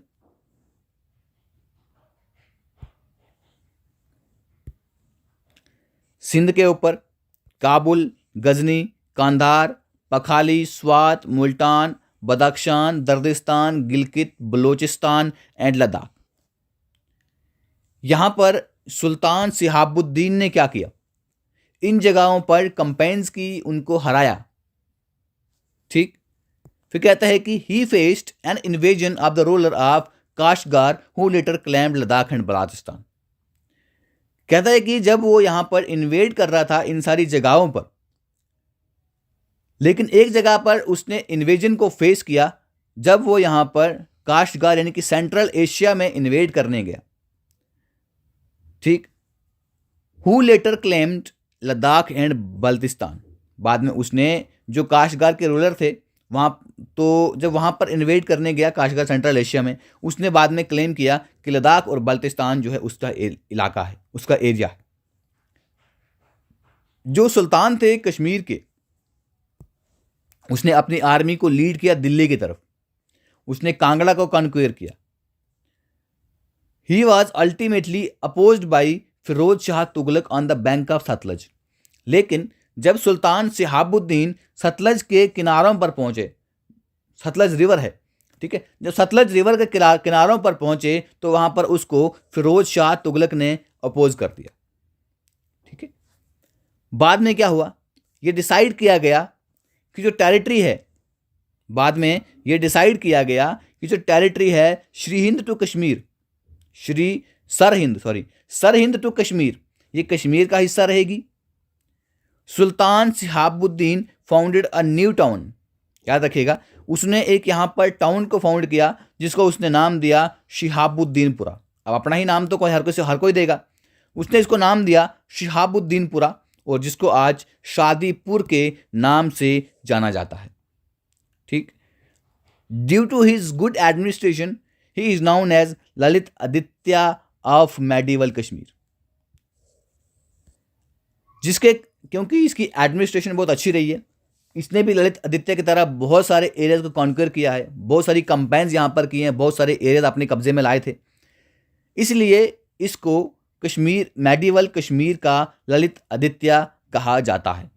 ओके, अब हम यहाँ पर बात करेंगे सुल्तान ज़ैनुल आबदीन की। सुल्तान सिहाबुद्दीन की बात हो गई, अब बात करते हैं सुल्तान ज़ैनुल आबदीन की। ये कश्मीर में रूलर बन जाते हैं 1420 से 1417 तक, 50 साल तक यहाँ पर रूल करते हैं। ये मुस्लिम रूलर में बहुत एक महान रूलर्स माने जाते हैं, जिसने अपनी इतनी बड़ी आर्मी की वजह से फिर से पंजाब, वेस्टर्न तिब्बत, लद्दाख, बाल्टी रीजन, कुल्लू एंड ओहिंद जो हज़ार रीजन है उसको इसने रिकॉन्कर किया। उसके अच्छे रिलेशन थे उसके नेबरिंग रूलर्स के साथ, जैसे मक्का, जिला, इजिप्ट, ग्वालियर, सिंध, बंगाल, तिब्बत, गुजरात, मालवा एंड दिल्ली, इनके साथ इसके अच्छे रिलेशंस थे जो इसके नेबर रूलर्स थे। ठीक है, जोना राजा, याद रखिएगा, जोना राजा कौन है, कश्मीरी हिस्टोरियन पोइट हैं, और उसके डिसिपल थे जिनका नाम था श्रीवर पंडित। उन्होंने द्वितीय, याद रखिएगा, इन्होंने द्वितीय राज तरंगिनी एंड जैना और तृतीय राज तरंगिनी लिखी, याद रखिएगा। जोना राजा जो हैं, ठीक है, जोना राजा जो हैं इन्होंने लिखी द्वितीय राज तरंगिनी, और जो यहाँ पर श्रीवर पंडित हैं, उनके जोना राजा के डिसिपल थे, उन्होंने लिखी यहाँ पर जैना, या जिसे हम तृतीय राज तरंगिनी भी कहते हैं। This is most important point you have to remember for your exam. रखना तो आपको सारी चीज़ें याद हैं, लेकिन जो मैं कहूँगा ना रखनी ही रखनी है, वो आपको रखनी ही रखनी। अब इसके पीरियड में क्या होता है, ये एक रॉयल किचन यहाँ पर ओपन करते हैं हिंदू पिलग्रिम्स के लिए। कहाँ पे, रैनावारी में। ठीक है, रैनावारी में क्या करते हैं, एक हिंदू पिलग्रिम्स के लिए क्या एक लंगर यहाँ पर लगाते हैं, सीधे मैं बोलूँ लंगर लगाते हैं। ठीक है, जिसको आज जोगी लंकार के नाम से जाना जाता है, रैनावारी को, जिसको आज जोगी लंकार यानी श्रीनगर में है ये, उसके नाम से जाना जाता है। उसने यहाँ पर एक नई सिटी बनाई जहाँ पर उसने उसका नाम क्या रखा, उसका नाम रखा उसने नौशादेरी। ठीक है, नौशादेरी, याद रखिएगा, एक नई सिटी यहाँ पर ज़ैनुल आबदीन ने बनाई, और यहाँ पर इसने टाउन बनाए जैनपुर, जैनकुट एंड जैनागिर। आप इससे याद रख सकते हैं कि ये किसने बनाए होंगे। देखिए इसको याद रखना इजी है, उतना कोई टफ नहीं है, क्योंकि जैनापुर है, जैन जैन जैन है, तो अब इससे जैनुल आबदीन रख सकते हैं यार, ठीक है। लेकिन ये याद रखेगा पुर, कूट एंड गिर, जैनापुर, जैनाकूट एंड जैनागिर। और यहाँ पर इसने पहला वुडन ब्रिज भी श्रीनगर में बनाया जिसका नाम है जैना का दल। मोस्ट इंपॉर्टेंट पॉइंट्स, ठीक है, क्वेश्चंस यहाँ से बन सकता है और क्वेश्चंस बने भी हैं। लेकिन जब यहाँ पर जैनुल आबदीन की डेथ हो जाती है, शाहमीर डायनेस्टी जो है ये ऐसे रूलर के हाथों में चली जाती है जो बहुत बुज़दिल होते हैं, बहुत कमज़ोर होते हैं। अब इस डायनेस्टी के लास्ट रूलर जो हैं वो होते हैं हबीब शाह, ठीक है, वो होते हैं हबीब शाह। ये आपको याद रखना है, जो लास्ट रूलर हैं इस डायनेस्टी के वो हैं हबीब शाह। उसको उसी के कमांडर होते हैं जिसका नाम होता है गाजी चक, जो मिलिट्री जनरल होता है, वो उसको डिथ्रोन कर देता है, उसको उसकी राजगद्दी से हटा देता है। वहाँ पर इतनी उसको परेशानी आती है, उसको अपनी गद्दी छोड़नी पड़ती है, ठीक है। यहाँ पे शाहमीर डायनेस्टी का एंड हो जाता है। अब आगे बढ़ते हैं, बात करते हैं चाक डायनेस्टी की। हमने आज सारी डायनेस्टीज कंप्लीट करनी है और मेडिवल इंडिया को खत्म करना है, सॉरी मेडिवल कश्मीर को खत्म करना है। अब यहां पर बात करते हैं चाक डायनेस्टी की। इस डायनेस्टी को यहां पर फाउंड करने में मोहम्मद गाजी शाह चक 1555 में इनका बड़ा अहम रोल रहता है, क्योंकि यहां पर इन्होंने डिथ्रोन कर दिया होता है हबीब शाह को। हबीब शाह को इन्होंने यहां पर डिथ्रोन कर दिया होता है, जो लास्ट रूलर होते हैं शाहमीर डायनेस्टी के। He was the scion of Lankar Chak from Dar territory, जो यहां पर कश्मीर में आता है। किसके शासनकाल में? सहदेव के शासनकाल में ये कश्मीर में आता है, ये स्काइन होता है, ठीक है। चाक ओरिजिनली बिलोंग टू द दार territory of Gilgit Hunza area. जो गिलगिट हुंजा एरिया है, चाक्स बात करूं तो ओरिजिनली वहां से बिलोंग करते हैं, ठीक है। वहां से ये आया था, देखा इसने किस तरीके से यहाँ पर चीज़ें चल रही हैं, तो इसने भी वही तरीका आजमाया और अपनी यहाँ पर चाक डायनेस्टी को शुरू किया। Chak dynasty prevented the attempts of Mughal ruler like Babur and Humayun to annex Kashmir. जब चाक्स रूलर यहाँ पर थे उस वक्त मुगल रूलर्स ने यहाँ पर बहुत कोशिश की कि हम यहाँ पर अपना कब्जा जमाएं, लेकिन थोड़ा सा इन्होंने उनको प्रिवेंट किया, इन्होंने रोका। यूसुफ शाह चक, याद रखिएगा,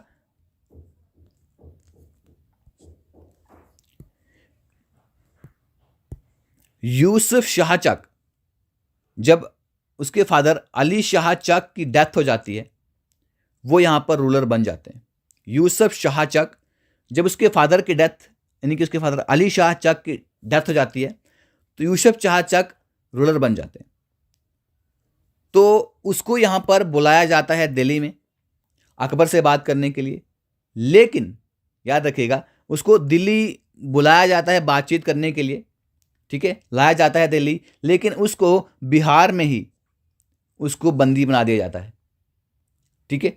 but imprisoned by him in Bihar, उसको लाया जाता है दिल्ली बात करने के लिए, लेकिन उसको रास्ते में ही बिहार में उसको यहाँ पर बंदी बना दिया जाता है और वहीं पर ही उसकी डेथ हो जाती है। उसकी डेथ के बाद उसका बेटा होता है यकूब शाह चक, वो कश्मीर का रूलर बन जाता है। उसने बहुत कोशिश की मुगल आर्मी को रोकने की, लेकिन उसको आर्मी ने हरा दिया। कासिम शाह के द्वारा उसको हरिपुरा में हरा दिया गया।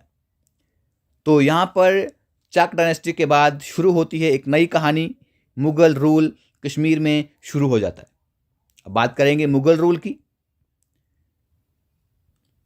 देखिए, जब उसको अकबर ने वहाँ पर बुलाया था, बिहार में उसको बंदी बना दिया गया, मार दिया गया। तो अकबर की बात हो रही है तो अकबर ही पहले रूलर बन जाते हैं कश्मीर के, मुगल्स की अगर बात करूं, ठीक है। तो मुगल जो हैं, याद रखिएगा, 1587 से 1752 तक यहां पर राज करते हैं, ठीक। अब इनमें से कौन से रूलर्स यहां पर राज करते हैं, क्या क्या चीजें यहां पर वो करते हैं, वो हम जानेंगे।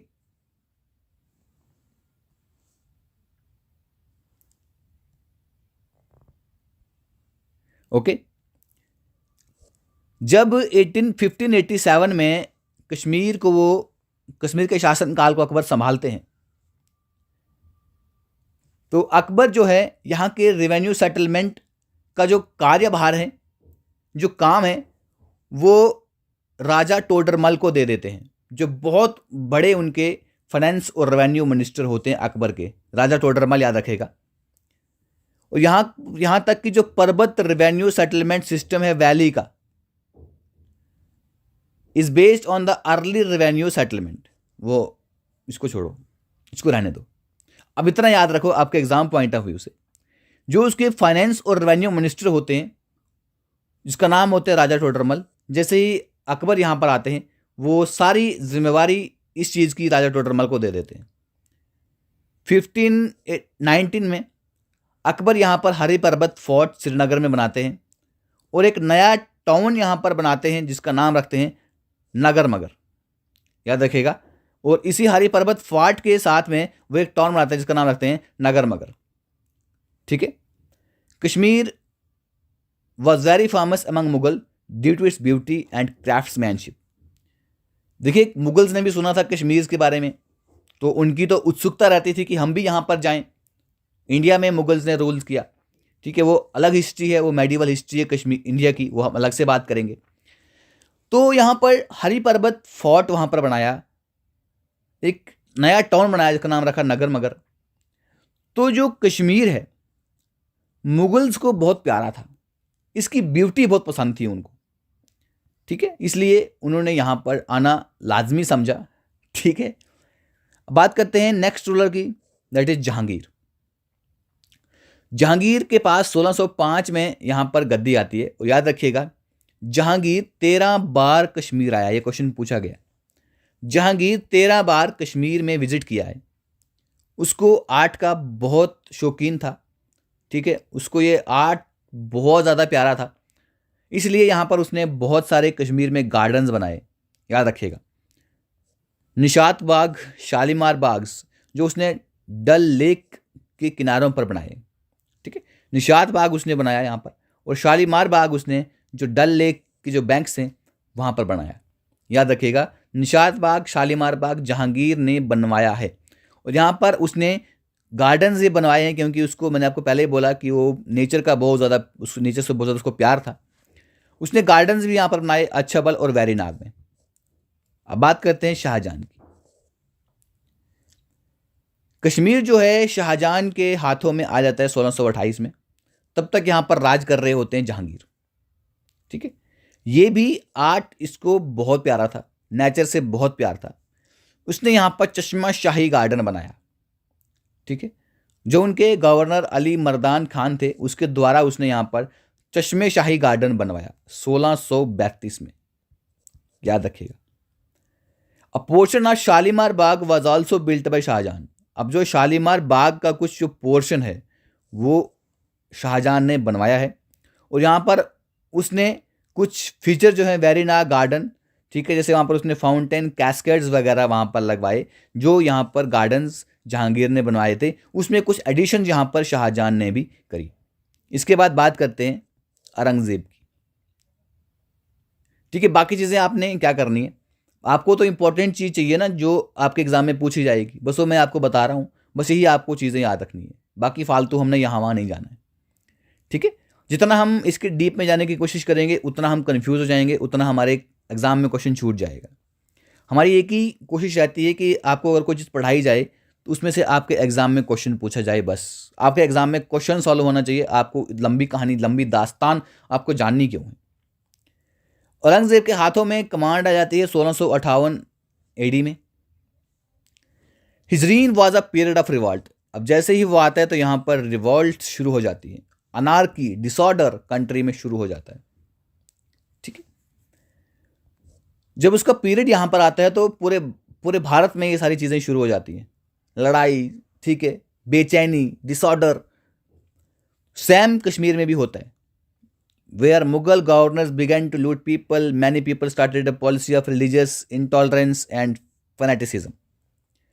अब क्या हो जाता है, भारत में बाकी चीज़ें चल रही थी, तो उसके मुगल गवर्नर ने जम्मू कश्मीर में यही सब काम शुरू कर दिया, लोगों को लूटना शुरू कर दिया, लोगों को मारना शुरू कर दिया, कत्लेआम शुरू कर दिया। ठीक है, यहाँ पर एक फ्रेंच ट्रैवलर हैं जिनका नाम है Francis Bernier, who accompanied the emperor during his journey. Aurangzeb visited Kashmir only once in 1665 AD. Francis burner के अकॉर्डिंग ये कहते हैं कि जब औरंगजेब कश्मीर में आया था वो उनके साथ थे उनकी जर्नी में। ठीक है, लेकिन औरंगजेब जो है सिर्फ एक बार यहाँ पर कश्मीर आए थे। अगर जहांगीर की बात करूँ तो यहाँ पर 13 बार भारत में ये जम्मू कश्मीर में आया था। Mughal rulers after Aurangzeb were incapable and thus lost their huge empire and Kashmir as well. जब औरंगजेब था, ठीक है, ये बहुत ही इनकैपेबल रूलर था क्योंकि इससे कोई चीज़ संभाली नहीं जाती थी। ठीक है, इसलिए इसने अपने इस बड़े से एम्पायर को खोल कर रहा हूँ गाइज में यहाँ पर रोहित। तो स्टार्ट करने से पहले दो बातें आपको बता दूँ, हमेशा से जो बताता रहता हूँ मैं। आप हमारी एंड्रॉयड एप्लीकेशन डाउनलोड कर सकते हैं जहां पर आपको डेली शाम को 9 बजे आपको क्विज़ देखने को मिलता है। ठीक है, क्विज़ किस पे होता है, टॉपिक में आपको टेलीग्राम चैनल पे दिन में ही शेयर कर देता हूं। ठीक है, कौन से टॉपिक पे क्विज़ होगा। ठीक है, आप दोनों टेलीग्राम भी ज्वाइन कर सकते हैं और ऐप भी डाउनलोड कर सकते हैं। आप दोनों के लिंक आपको डिस्क्रिप्शन बॉक्स में मिलेंगे। जैसे कि एक बात आपको और बता दूँ, अगर जैसे आपको जेकेएसएसबी का कोई भी एग्ज़ाम होता है, ठीक है, मेरा फोकस खास करके जेकेएसएसबी के एग्जाम पर रहता है। इसमें जीके वाला जो पोर्शन पूछा जाता है, GK special reference to Jammu Kashmir, किसी में 20 मार्क्स का, किसी में 30 मार्क्स का, किसी में 10 मार्क्स का, इस तरीके से पूछा जाता है। तो गाइज इसकी मैंने आपके लिए ई बुक रेडी की है। ठीक है, और साइंस वाला पोर्शन जो जेकेएसएसबी हमेशा से पूछता है, इन दोनों की ई बुक गाइज मैंने यहाँ पर रेडी की है, तो आप उसको परचेज कर सकते हो हमारी ऐप पे जाके। ओके, तो शुरू करते हैं फिर। इस वीडियो में हम क्या बात करेंगे, जो कल मैंने आपको बात करी थी, हमने वहां तक बात करी थी कि मुगल्स ने यहां पर रूल्स किया। ठीक है, मुस्लिम रूल यहां कर आकर किया। आज हम बात करेंगे अफगान रूल कश्मीर में, सिख का rule, Dogra rule. Dogra rule में बात करेंगे पहले महाराजा गुलाब सिंह की, फिर रणबीर सिंह की, फिर प्रताप सिंह की, उसके बाद बात करेंगे हरि सिंह की। ठीक, उसके बाद हम बात करेंगे कि डोगरा रूल जो था उस वक्त यहाँ पर एडमिनिस्ट्रेशन कैसा हुआ करता था। तो गाइस वीडियो को आप लाइक कर देना, चैनल को सब्सक्राइब कर देना और वीडियो को शेयर भी कर देना। ठीक है, तो चलिए देखते हैं।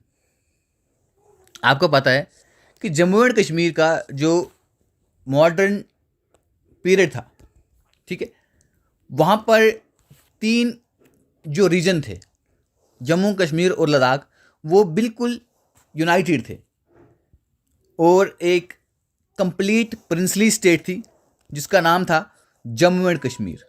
ठीक है, जिसमें 3 रीजन थे हमारे, जम्मू, कश्मीर एंड लद्दाख। ये यूनाइट थे और इनको प्रिंसली स्टेट के नाम से कहा जाता था, state of Jammu and Kashmir.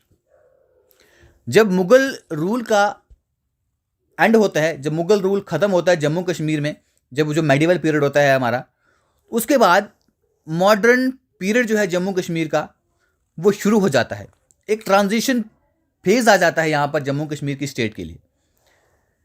State जो है यहाँ पर अफगान रूलर्स उनके हाथ में आती है, सिख रूलर्स के हाथ में आती है, डोगरा रूलर के हाथ में आती है और फाइनली इंडियन यूनियन का एक हिस्सा बन जाती है इंस्ट्रूमेंट ऑफ एसेशन से। ठीक है, पहले बात करते हैं अफगान या पठान रूल कश्मीर में शुरू कैसे होता है। जब यहाँ पे लेटर मुगल का शासनकाल होता है, ठीक है, और हम औरंगजेब के बाद कश्मीर को बहुत सारे काउज, बहुत सारी डिफ़िकल्टीज़, बहुत सारी एट्रोसिटीज़ का सामना करना पड़ता है। जो लेटर मुगल्स कश्मीर करते हैं, यहाँ पर 14 गवर्नर्स होते हैं जिन्होंने यहाँ पर आके बहुत सारी हमारी चीज़ों को लूटा। ठीक है, लोगों को लूटा। ठीक है, और यहाँ पर रिलीजियस इंटॉलरेंस यहाँ पर शो की। ठीक है, मंदिरों को उजाड़ा, बहुत सारी चीज़ें यहाँ पर आके मुगल्स ने ये की। ठीक, अब इस मिसरूल के कारण देखो, जब भी कहीं पे अगर मिसरूल होना शुरू हो गया, ठीक है, मिसरूल होना अगर शुरू हो गया, समझना वो उसका खात्मा है, उसका खात्मा है, उसका एंड है, उसका एंड है। क्योंकि बुरी चीज़ें कभी भी लंबी समय तक नहीं चलती है। इसको अपनी लाइफ में भी आप आजमा लेना। जब यहाँ पर ये मिसरूल चल रहा था तो दो कश्मीरी नोबल मैन जो थे, जिनका नाम था मीरी मुकीम कांत एंड ख्वाजा जाहिर दीदमारी, यहाँ पर ये अहमद शाह अब्दाली दुर्रानी जो काबुल के थे उनको यहाँ पर इनवाइट करते हैं, जो नादिर शाह के कमांडर थे। अहमद शाह अब्दाली दुर्रानी काबुल के थे, ठीक है। उस वक़्त वो लाहौर में थे 1752 AD में, ठीक है। उन्होंने उनको कहा कि आप हमारे कश्मीर को कैप्चर करो। अब मुगल्स का रूल जो है उनकी जो ना टॉलरेट नहीं हो रहा है, बर्दाश्त नहीं हो रहा है, ठीक। He agreed and sent an Afghan army to occupy Kashmir. वो सहमत हो जाता है और अफगान आर्मी को कश्मीर को ऑक्यूपाई करने के लिए भेज देता है। जैसे ही मुगल गवर्नर की यहाँ पर हार होती है तो अफगान रूल जो है 1752 में यहाँ पर इस्टेब्लिश हो जाता है 1819 तक, ठीक है। 1752 में शुरू हो जाता है और 1819 तक यहाँ पे अफगान का रूल चलता है। इतना आपको याद रखना है, ठीक है। The 67 year of Afghan rule is known as the darkest period in the history of Jammu and Kashmir. Mughals ने तो हालत ख़राब करके रखी थी, लेकिन अफगानियों ने भी कोई कसर नहीं छोड़ी, ठीक है। इसको डार्केस्ट पीरियड कहा जाता है। अगर मैं कश्मीर की हिस्ट्री की बात करूं, इसको डार्केस्ट पीरियड कहा जाता है। रूलर्स और सूबेदार जो गवर्नर्स थे, उन्होंने लोगों को इतना क्रूल तरीके से यहाँ पर उनके ऊपर राज किया, लोगों को मतलब बुरे तरीके से बद से बदतर हालात यहाँ के लोगों की करी। जो पहले अफगान गवर्नर जो आपके एग्जाम पॉइंट है उसे आपको पूछा जाता है, ठीक है, उसका नाम था Abdullah Khan Akkasi, first Afghan governor of Kashmir. Abdullah Khan Akkasi, जिसने यहाँ पर डर का माहौल फैला दिया, ठीक है। इतना डर यहाँ पर फैला दिया लोगों के बीच में, लोग डरने लगे। इसकी वजह से अफगान जो 67 साल अफगानियों ने यहाँ पर राज किया, उसको डार्केस्ट पीरियड कहा जाता है जम्मू कश्मीर की हिस्ट्री का। लोगों को लूटना उन्होंने शुरू कर दिया, ठीक है। यहाँ पर कि लोग अपने घरों में सेफ नहीं थे। इस डार्केस्ट पीरियड में एक हिंदू गवर्नर थे राजा सुखजीवन, उसने यहां पर थोड़ी सी शांति को रिस्टोर किया, थोड़ी सी शांति को बहाल किया, लेकिन कुछ टाइम के लिए 1754 से 1762 तक, ठीक है। लेकिन उसको भी यहां पर अहमद शाह अब्दाली दुर्रानी ने हरा दिया, ठीक है। जब अब्दाली की 1772 में डेथ हो जाती है, जो वहां पे आमिर जो सूबेदार थे, जिन्हें आमिर कहा जाता था, ठीक है, वो रैपिडली यहां पर चेंज हो गए। कहते हैं कि 67 साल अफगान ने यहाँ पर रूल किया, 28 सूबेदार यहाँ पर चेंज हो गए, 28 सूबेदार चेंज हो गए, ठीक है। लेकिन कब? जब अब्दाली की यहाँ पर डेथ हो गई उसके बाद। This uncertain dismissal made the situation even worse as the subedar became ruthless looted people mercilessly. यानी कि लोगों को उन्होंने कोई दया नहीं की। बच्चा देखा न बच्चा देखा, न बूढ़ा देखा, न औरत देखी, किसी को नहीं देखा, किसी को नहीं बख्शा, हर किसी को लूटा, बेरहमी से लोगों के कत्ल किए। इसीलिए पठान रूल जो है वो, अगर हम जम्मू कश्मीर की हिस्ट्री को लेकर बात करते हैं पठान रूल की, तो इन्हें क्रूल रूलर्स के उससे जाना जाता है। अफगान रूल के इस डर के माहौल से फिर से दो कश्मीरी पंडित, एक का नाम था पंडित बिरबल धर और उसका बेटा पंडित राजा काकधर, वो लाहौर जाते हैं और महाराजा रंजीत सिंह से अर्ज करते हैं, गुहार लगाते हैं कि आकर हमारे कश्मीर को बचाओ, आकर हमारे कश्मीर को बचाओ। तो महाराजा जो हैं 30,000 सिख सोल्जर्स को भेजते हैं 1819 में और कश्मीर को यहाँ पर हरा देते हैं और अपने कब्जे में ले लेते हैं। इसलिए मैंने यहाँ पर आपको कहा कि 1752 से, ठीक है, 1819 तक अफगान का रूल रहा, डार्केस्ट पीरियड यहाँ पर रहा। अब यहाँ पे आपको याद कर रखना है, वो बताता हूँ, ठीक है। कौन दो कश्मीरी नोबलमैन थे जिन्होंने यहाँ पर अहमद शाह अब्दाली को इनवाइट किया? आ बैल मुझे मार, ये वही बात हो गई यहाँ पर, ठीक है।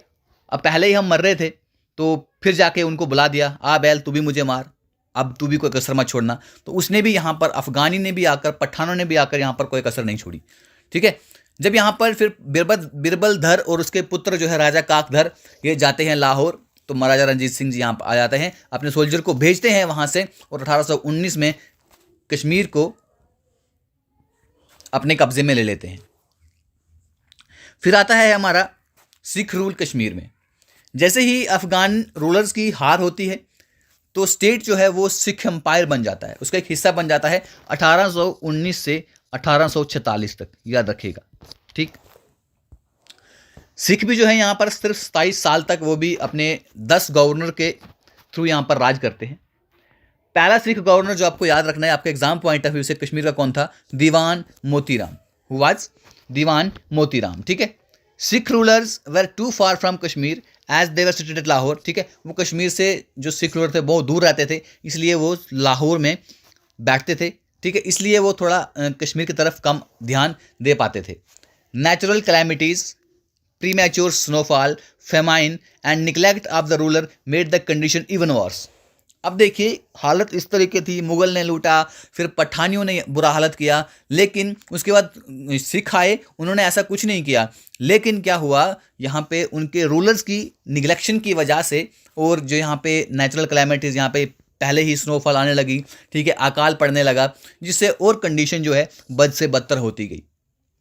इस शासनकाल में क्या होता है, जब सिख का रूल यहाँ पर होता है 1819 से 1846 के बीच में, 2 ब्रिटिश ऑफिशियल जो है ईस्ट इंडिया कंपनी के कश्मीर आते हैं, जिनका नाम होता है mister William Moorcroft and mister Reynold Taylor. एक 1822 में आता है, एक 1846 में आता है। उन्होंने यहाँ पर आके देखा कि जो कंडीशन जो है कश्मीरियों की वो बहुत ही बुरी है, बहुत बुरा हाल है। लोग यहाँ पर गरीबी से, भूखमरी से यहाँ पर मर रहे हैं। ठीक है, हर स्टेट में हर कहीं यही चल रहा था।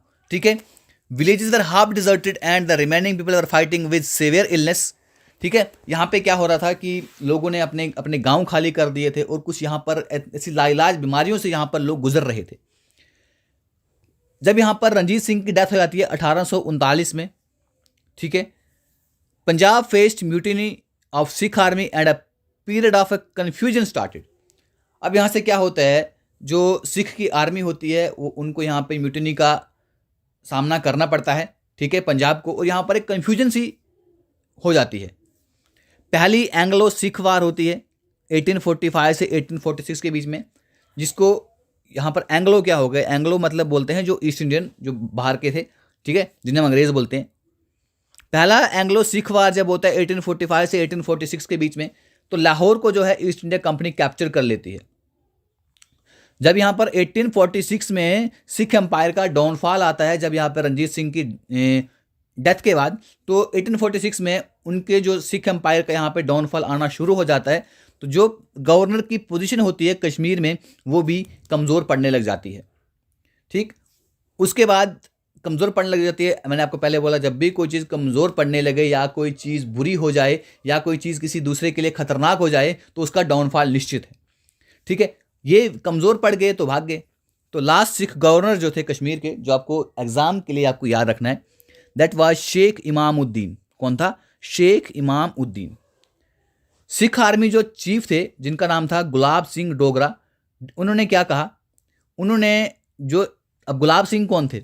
ये सिख आर्मी के चीफ हुआ करते थे, ये डोगरा थे। ठीक है, इन्होंने डिसाइड किया कि अब वो कश्मीर में जाएंगे, ठीक है, और वहाँ पे एक नया रूल वैली में शुरू करेंगे। तो इधर से शुरू होता है हमारा डोगरा रूल।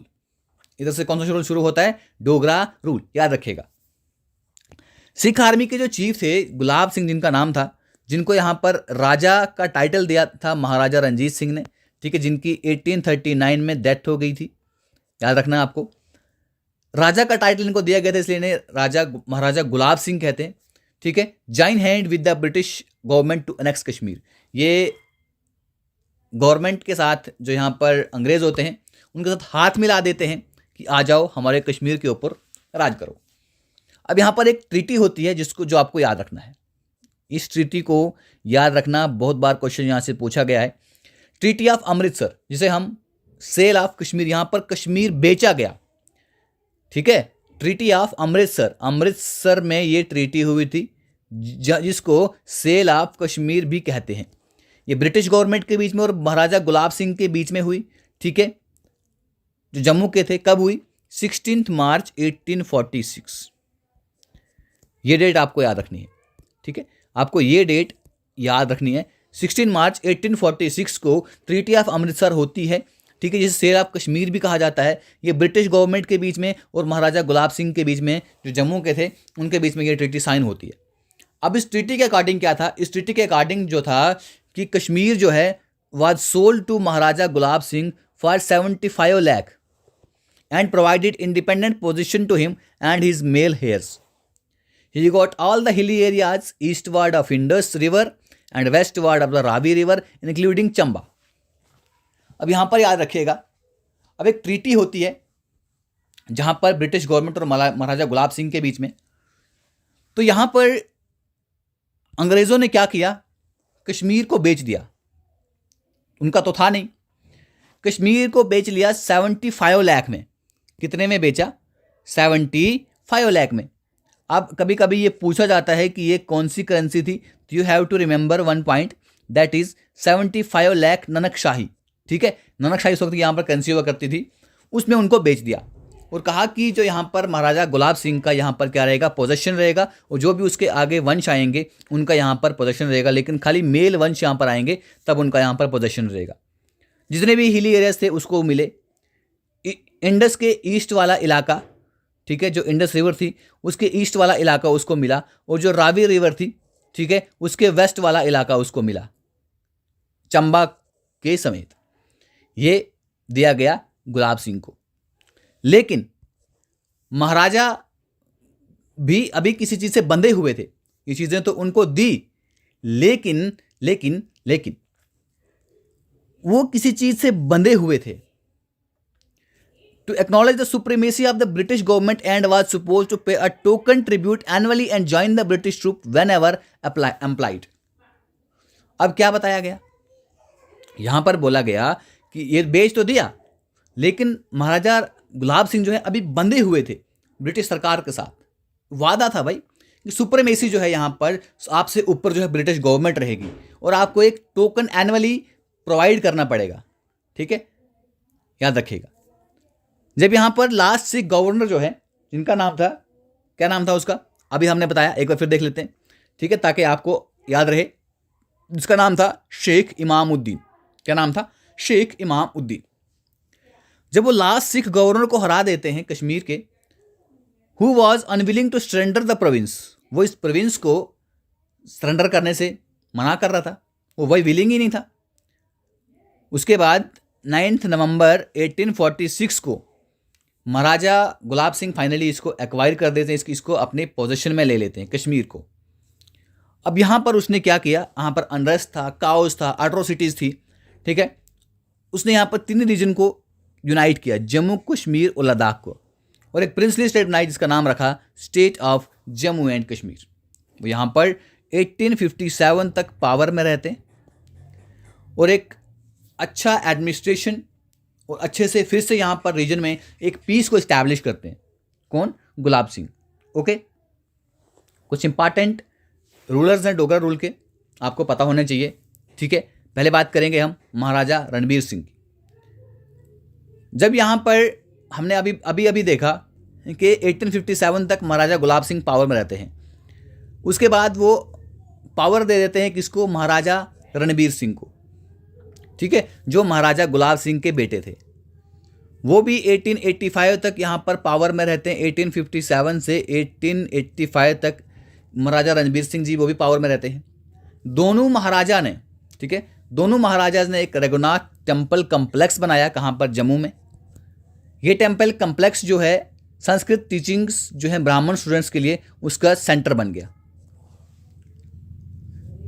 महाराजा रणबीर सिंह के शासन काल में जो ट्रांस हिमालयन टेरिटरीज हैं, गिलगिट, आस्टोर, हुंजा, नगर, इनको भी जम्मू कश्मीर का हिस्सा बना दिया। इनको अनेक्स करके यहाँ पर इन्वेट करके इनको जम्मू कश्मीर का हिस्सा बना दिया। महाराजा रणबीर सिंह ने रणबीरेश्वरम टेम्पल, याद रखेगा, रणबीर के नाम से आप याद रख सकते हैं, रणबीरेश्वर टेम्पल बनाया। बहुत बार क्वेश्चन पूछा गया है। जो बिगेस्ट शिवा टेम्पल अगर देखूँ पूरे नॉर्थ इंडिया में है, और बाकी भी टेम्पल इसने यहाँ पर बनाए जम्मू में, और उत्तर बिहानी में इसने टेम्पल बनाए। धर्मार्थ ट्रस्ट, याद रखिएगा, धर्मार्थ ट्रस्ट भी यहाँ पर इसने इस्टेब्लिश किया। किसके लिए? ताकि इन मंदिर्स की देखभाल की जाए। इसने एक और चीज़ यहाँ पर इस्टेब्लिश की जिसका नाम था रिसर्च एंड ट्रांसलेशन ब्यूरो, जिसको दारुल तर्जुना के नाम से जाना जाता था। वो भी उन्होंने यहाँ पर इस्टेब्लिश किया। अ ग्रेट पाठशाला and modern school in the state, इन्होंने ग्रेट पाठशाला और मॉडर्न स्कूल स्टेट में वो भी इस्टेब्लिश किए। ठीक है, जो रिसर्च एंड ट्रांसलेशन ब्यूरो था ना, जिसे क्या कहा जाता था, दारुल तर्जुमा, जो क्या थी, एक ग्रेट पाठशाला थी। और यहाँ पर इन्होंने बहुत सारे स्कूल स्टेट में उनको भी इस्टेब्लिश करा, याद रखना है। और यहाँ पर इन्होंने बानिहाल काट रोड, जो आज जम्मू श्रीनगर का हाईवे है, उसके ऊपर भी काम महाराजा रणबीर सिंह ने ही शुरू किया था। अब बात करते हैं महाराजा प्रताप सिंह की। तो गाइस, अच्छी लग रही हो वीडियो तो वीडियो को यार थोड़ा लाइक कर देना, ठीक है। अब महाराजा प्रताप सिंह जो हैं 1885 में आते हैं, ठीक है। जब यहाँ पर महाराजा रणबीर सिंह जी तख्त छोड़ देते हैं 1885 में, हमारे पास महाराजा रणबीर सिंह आ जाते हैं। महाराजा प्रताप सिंह आते हैं, ये महाराजा रणबीर सिंह के बेटे होते हैं, ठीक है। एक चीज़ यहाँ पर जानिएगा, देखिएगा किस तरीके से सिस्टम चल रहा है। पहले यहाँ पर होते हैं गुलाब सिंह, ठीक है, ये सीक्वेंस याद रखिएगा। उसके बाद आते हैं हमारे पास यहाँ पर रणवीर सिंह, फिर उसके बाद आते हैं गाइज हमारे पास यहाँ पर ये इसके बेटे होते हैं, रणवीर सिंह के बेटे आते हैं, फिर हमारे पास प्रताप सिंह, ठीक है, ये याद रखिएगा। गुलाब सिंह, रणबीर सिंह, उसके बाद आता है हमारे पास प्रताप सिंह। अब हम बात करते हैं प्रताप सिंह की। ये महाराजा रणबीर सिंह के बेटे होते हैं, इस तरीके से चल रहा है। गुलाब सिंह का बेटा रणबीर सिंह, रणबीर सिंह का बेटा प्रताप सिंह, ठीक है। अब इसके शासनकाल में क्या चीजें यहां पर होती है। British resident was appointed to advise Maharaja on important matter. एक ब्रिटिश रेजिडेंट को यहां पर चुना जाता है कि वो महाराजा को जो इंपॉर्टेंट मैटर हैं उनके ऊपर मतलब एक सलाहकार, उनको ब्रिटिश रेजिडेंट अपॉइंट करा जाता है, उनके लिए सलाहकार, एज अ सलाहकार। इसने यहाँ पर झेलम वैली रोड को यहाँ पर बनाया, और जो बानिहाल काट रोड है, काम किसने शुरू किया, रणबीर सिंह ने शुरू किया, और कंप्लीट किसने करा उसको, महाराजा प्रताप सिंह ने। इसने तवी रिवर के ऊपर ब्रिज बनाया, और जम्मू को इसने जो रेलवे लाइन है सियालकोट तक, वहाँ पर उसको कनेक्ट किया, लिंक उसको जोड़ दिया, याद रखिएगा। तवी रिवर के ऊपर इसने यहाँ पर ब्रिज बनाया, और जम्मू को इसने रेलवे लाइन सियालकोट तक उसको जोड़ दिया। इसने 2 कैनल्स भी यहाँ पर बनाए, जिनका नाम है Ranbir canal and Pratap canal. हमारी स्टेट में 2 कैनल इन्होंने बनाए, ठीक है। इसके शासनकाल में पहला हाइड्रो इलेक्ट्रिक प्रोजेक्ट मोहरा, ठीक है, मोहरा में जो बारामूला से 22 किलोमीटर दूर है, ठीक है, उड़ी की तरफ, यहाँ पर इन्होंने पहला हाइड्रो इलेक्ट्रिक पावर प्रोजेक्ट बनाया। This is the most important point you have to remember for your examination. For the cities of Jammu and Srinagar के सिटीज़ के लिए म्यूनसिपल कमेटीज़ को भी इन्होंने यहाँ पर फॉर्म किया, महाराजा प्रताप सिंह ने। अब फिर बात करते हैं यहाँ पर महाराजा हरि सिंह की, ठीक है। अब महाराजा हरि सिंह कौन था। अभी तक हमने बात की गुलाब सिंह के बाद रणबीर सिंह के बाद प्रताप सिंह के बाद आते हैं हरि सिंह। यहाँ तक तो ये हेयर्स ही थे, ठीक है, इसका पुत्र। लेकिन अब जो ये महाराजा हरि सिंह हैं, ये इनके प्रताप सिंह के बेटे नहीं थे, बल्कि ये कौन थे, इनके भतीजे थे, नेफ्यू था। यहाँ पर इसने स्टेट में बहुत सारी रिफॉर्म्स यहाँ पर लाई महाराजा हरि सिंह ने, ठीक है, जिसके लिए इनको बहुत जाना जाता है। यहाँ पर इन्होंने प्राइमरी एजुकेशन को कंपलसरी बना दिया, भाई प्राइमरी एजुकेशन लेनी ही लेनी है, ठीक है। और यहाँ पर ऐसे कानून लाए जिससे जो छोटे छोटे बच्चों की शादी करी जाती थी उसको प्रोहिबिट करने के लिए इन्होंने यहाँ पर लॉज को इंट्रोड्यूस किया। और यहाँ पर जो लव कास्ट के लोग थे, देखिए उन्हें पहले मंदिरों में नहीं जाने दिया जाता था, उनकी वर्शिप के लिए भी इन्होंने क्या किया, मंदिरों को खुला कर दिया, ठीक है। और यहाँ पर इसने first legislature Jammu and Kashmir का 1934 में बनाया, under the constitution act of 1934। जो कॉन्स्टिट्यूशन एक्ट है 1934 का, उसके अकॉर्डिंग, ठीक है, उसके अंडर इन्होंने यहाँ पर पहला लेजिस्लेचर जम्मू एंड कश्मीर का बनाया 1934 में। इसको याद रखेगा, मोस्ट इंपॉर्टेंट। लेजिस्लेचर में क्या था, अब लेजिस्लेचर तो बनाया, अब इसके अंदर कौन कौन होंगे, ठीक है। लेजिस्लेचर में एक काउंसिल होगी, जिस काउंसिल में क्या होगा, एक प्राइम मिनिस्टर होगा और मिनिस्टर होंगे जो उसके द्वारा, प्राइम मिनिस्टर के द्वारा अपॉइंट करे जाएंगे, ठीक है। एंड द असेंबली कंप्राइजिंग, और 75 मेंबर्स की एक असेंबली होगी जिसको कहा जाएगा प्रजा सभा। ये क्वेश्चन पूछा गया बहुत बार, ठीक है। प्रजा सभा क्या होगी, ये असेंबली होगी कितने मेंबर्स की, 75 मेंबर्स की, ओके, अब हम बात करते हैं कि किस तरीके से डोगरा रूल के दौरान यहाँ पर एडमिनिस्ट्रेशन हुआ, किस तरीके से कार्यभार को संभाला गया, किस तरीके से यहाँ पर काम करे गए। एडमिनिस्ट्रेशन जो है डोगरा रूल का कश्मीर में इस तरीके से कि डोगरा रूल के जब यहाँ पर डोगरा रूल चल रहा था तो जम्मू प्रोविंस जो है इसने पूरी टेरिटरी को यहाँ पर कवर किया, रिवर रावी से लेकर झेलम तक, ठीक है। लाइंग साउथ आपका जो यहाँ पर पीर पंजाल रेंज, ये मैंने पढ़ाई है आपको, जो पीर पंजाल रेंज के यहाँ रेंज के साउथ में हमारे पास यहाँ पर क्या आता है, ये झेलम जो है जो यहाँ पर पीर पंजाल रेंज के नीचे आती है, वहाँ तक इसने पूरे जम्मू प्रोविंस ने पूरे टेरिटरी को यहाँ पर कवर किया।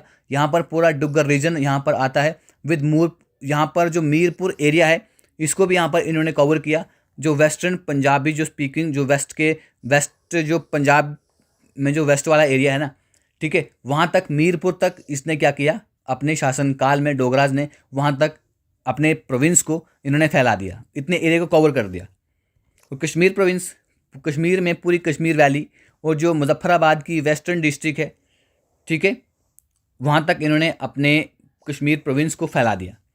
वैली जो है 2 डिस्ट्रिक्ट में डिवाइड किया गया, अनंतनाग एंड बारामूला, याद रखेगा। वैली को 2 डिस्ट्रिक्ट में डिवाइड किया गया, अनंतनाग एंड बारामूला। श्रीनगर को कैपिटल स्टेट बना दिया समर कैपिटल के लिए, ठीक है, श्रीनगर समर कैपिटल है। और which until then was govern from Jammu, जब तक इसको जम्मू से ही गवर्न करना जाता था, जब तक श्रीनगर कैपिटल बनाया तो जम्मू से ही इसको यहाँ पर गवर्न करा जाता था, ठीक है। The frontier region of Ladakh was put under the charge of a thanedar, ठीक है, जो फ्रंटियर रीजन जो है लद्दाख थे उनको थानेदार का चार्ज के अंडर इनको रखा गया। Number of efficient and capable thanedar like Magna, Mehta Basti Ram and Mehta Mangal gave modern administration to Ladakh for the first time, ठीक है। लद्दाख में भी इन थानेदार ने क्या किया, मॉडर्न एडमिनिस्ट्रेशन को वहाँ पर अच्छे तरीके से एडमिनिस्ट्रेशन को शुरू कर दिया, ठीक है। Baltistan with its main town of Askardu was put under the charge of another thanedar, तो जो बल्तिस्तान है उसके जो मेन टाउन है अस्कारदू, उसको दूसरे थानेदार के चार्ज के अंदर उसको रखा गया। बाद में लद्दाख और बाल्टिस्तान जो है ये दोनों इकट्ठे हुए, ठीक है, और ये एक ही एडमिनिस्टर के अंडर इनको लाया गया, जिनका हेडक्वार्टर लेह में रखा गया, ठीक है। इन समर में लेह में एंड अस्कारदू इन विंटर, ठीक है। विंटर में इनकी जो हेडक्वार्टर रहेंगे वो अस्कारदू में रहेगा, और समर में इनका जो हेडक्वार्टर है वो लेह में रहेगा। किसका, लद्दाख और बाल्टिस्तान का। गिलगित जो एरिया है उसको एक सेपरेट एडमिनिस्ट्रेटिव यूनिट बनाया गया, जिसका हेडक्वार्टर जो है गिलगित के एक टाउन में रखा गया। अब जो यहाँ पर this administrative setup continued right until, जब तक यहाँ पर 1947 में यहाँ पर डोगरा रूल खत्म नहीं हुआ तब तक ये जो है एडमिनिस्ट्रेशन इसी तरीके से चलता रहा, ठीक है। जब यहाँ पर भारत आज़ाद हो गया 1947 में, तब तक यहाँ पर ऐसे ही शासनकाल चलता रहा। Emergence of the Jammu and Kashmir as a state of Indian union, India gained independence from British rule and divided into 2 independent countries. आपको पता है इंडिया और पाकिस्तान, यहाँ पर जब भारत आज़ाद हुआ तो 2 टुकड़ों में बंद गया, एक जम्मू था एक कश्मीर था, ठीक है। अब जम्मू एंड कश्मीर को एक प्रिंसली स्टेट बनाया गया जो डोगरा किंग के रूल के अंडर थी, जिसका नाम था महाराजा हरि सिंह। और इसके पास ऑप्शन दिया गया, या तो वो इंडिया को ज्वाइन करे, या तो वो पाकिस्तान को ज्वाइन करे, या वो इंडिपेंडेंट रह सकता है कुछ रिजर्वेशंस के साथ। महाराजा हरि सिंह ने क्या डिसाइड किया, महाराजा हरि सिंह ने डिसाइड किया कि वो यहाँ पर इंस्ट्रूमेंट ऑफ एसेशन, ठीक है, वो एसीड करेगा, इंस्ट्रूमेंट ऑफ एसेशन करेगा इंडियन यूनियन के साथ, यानी कि वो जुड़ जाएगा इंडियन यूनियन के साथ। कब हुआ ये, 1947 में। क्यों, due to the revolution by his Muslim subject along with the western border and the intervention of Pashtun tribes man from Afghanistan. जब यहाँ पर क्या हुआ, जो यहाँ कर मुस्लिम लोग थे उनकी अब जिद होनी थी, क्योंकि बेचारे कुछ मुस्लिम जो है उनको पाकिस्तान भेजा गया, उनके भाई बहन यहाँ भी छूट गए होंगे। तो क्या हुआ कि मुस्लिम जो सब्जेक्ट थे और जो वेस्टर्न बॉर्डर थी, ठीक है, और वहाँ पे जो पश्तून ट्राइब्समैन थे अफगानिस्तान से, उनके इंटरवेंशन की वजह से महाराजा हरि सिंह दबाव में आ गए। तो उन्होंने अगस्त 1947 में हमारा देश आज़ाद हुआ, ठीक है, सितंबर अक्टूबर 2 महीने में उन्होंने यहाँ पर क्या कर दिया, इंडिया के साथ एक इंस्ट्रूमेंट ऑफ एसेशन साइन किया। अब इस एसेशन की वजह से, एसेशन टू इंडिया, जब ये इंडिया के साथ जम्मू कश्मीर जुड़ गया, Pakistani troop captured most of the state and Maharaja Hari Singh took refuge in India. ठीक है, पाकिस्तानी ट्रूप ने जो स्टेट का बहुत सारा हिस्सा उसको कैप्चर कर लिया। ठीक है, और महाराजा हरि सिंह ने शरण ली भारत के साथ। इंडिया ने अपने ट्रूप्स यहाँ पर भेजे जम्मू कश्मीर में। ठीक है, और एक फॉर्मल कंप्लेंट जो है यूनाइटेड नेशन सिक्योरिटी काउंसिल में जनवरी 1948 में एक कंप्लेंट भी डाल दी। ठीक है, तब से लेके हमारा मसला यूनाइटेड नेशन में ही अड़ा रहता है। Localized warfare ended with the intervention of the united nation. जब यहाँ पर जनवरी 1949 में यहाँ पर इंटरवीन किया यूनाइटेड नेशन ने। ठीक है, और जुलाई 1949 में, जनवरी और जुलाई 1949 जब इंटरवेन किया यहाँ पर किसने, यूनाइटेड नेशन ने, तो ये जो लोकल वारफेयर था ये ख़त्म हो गया। ठीक है, इंडिया एंड पाकिस्तान डिफाइंड, इन्होंने एक सीज फायर लाइन यहाँ पर डिफाइन की, LOC, लाइन ऑफ कंट्रोल, जिससे दो कंट्रीज़ के बीच में, इंडिया और पाकिस्तान के बीच में जो लाइन है, ठीक है, जो सेपरेट करती है, उसका नाम है लाइन ऑफ कंट्रोल, याद रखिएगा। और यहाँ पर कभी कभी आपने ऐसे भी देखा होगा लाइन ऑफ एक्चुअल कंट्रोल। अब लाइन ऑफ एक्चुअल कंट्रोल क्या, यानी कि जो इंडिया के बीच में और चाइना के बीच में जो यहाँ पर लाइन है उसे कहते हैं लाइन ऑफ एक्चुअल कंट्रोल। इसलिए entire Jammu of and part of Kashmir was divided, वो यहाँ पर डिवाइड हो गए। ठीक है, along the line of control, this line, ये लाइन आज भी मेंटेन है, इसके बारे में आपने सुना होगा। युवराज करण सिंह जो महाराजा हरि सिंह के बेटे थे, ठीक है, इनको एज अ रेजेंट अपॉइंट किया 1949 में। 1952 में मोनार्की को यहाँ पर ख़त्म करा गया और करण सिंह को सदर रियासत यानी कि हेड ऑफ द स्टेट बनाया गया। याद रखिएगा, सदर रियासत, हेड ऑफ द स्टेट, 1952 में इनको यहाँ पर बनाया गया। कब, जब यहाँ पर 1952 में मोनार्की को एस्टैब्लिश करा गया। युवराज सिंह एज रेजेंट यहाँ पर बने हुए थे। ठीक है, उनको बाद में यहाँ पर सदर रियासत, हेड ऑफ स्टेट बनाया गया और यहाँ पर, और उन्हीं को 1965 से 1967 तक पहले गवर्नर रहे हैं जम्मू एंड कश्मीर के। अप्रैल 1951 में he issued a proclamation constituting a constituent assembly for framing the constitution for the state of Jammu and Kashmir। 1951 में उन्होंने एक प्रोक्लेमेशन को यहाँ पर इशू किया। उन्होंने बताया कि हम अपना एक कॉन्स्टिट्यूंट असेंबली बनाएंगे जिससे हम अपने कॉन्स्टिट्यूशन जम्मू कश्मीर के लिए उसको हम क्या करेंगे, फ्रेम करेंगे। तो नवंबर 1956 जम्मू एंड कश्मीर का कॉन्स्टिट्यूशन बना। ठीक है, और 26 जनवरी 1957 को इसको इन्फोर्स में लाया गया। ठीक है, बाद में बहुत सारे प्रपोजल यहाँ पर आए कि जो डिस्प्यूट है कश्मीर के ऊपर उसको यहाँ पर ख़त्म कर दिया जाए, उस डिस्प्यूट को ख़त्म कर दो। लेकिन फाइनल आउटकम जो है आज भी नहीं निकला है। ठीक है, फाइनल आउटकम क्या हुआ, आज भी नहीं निकला है। और उस वक्त क्या हुआ, फाइनल आउटकम टुक प्लेस, निकला and resulted in Chinese incursion. Chinese ने यहाँ पर आके लद्दाख में हमला कर दिया। ठीक है, 1962 में, जिसे हम कहते हैं साइनो कहते हैं चाइना को, साइनो इंडिया वार हो गई और वारफेयर हुआ इंडिया और पाकिस्तान के बीच में 1965 में।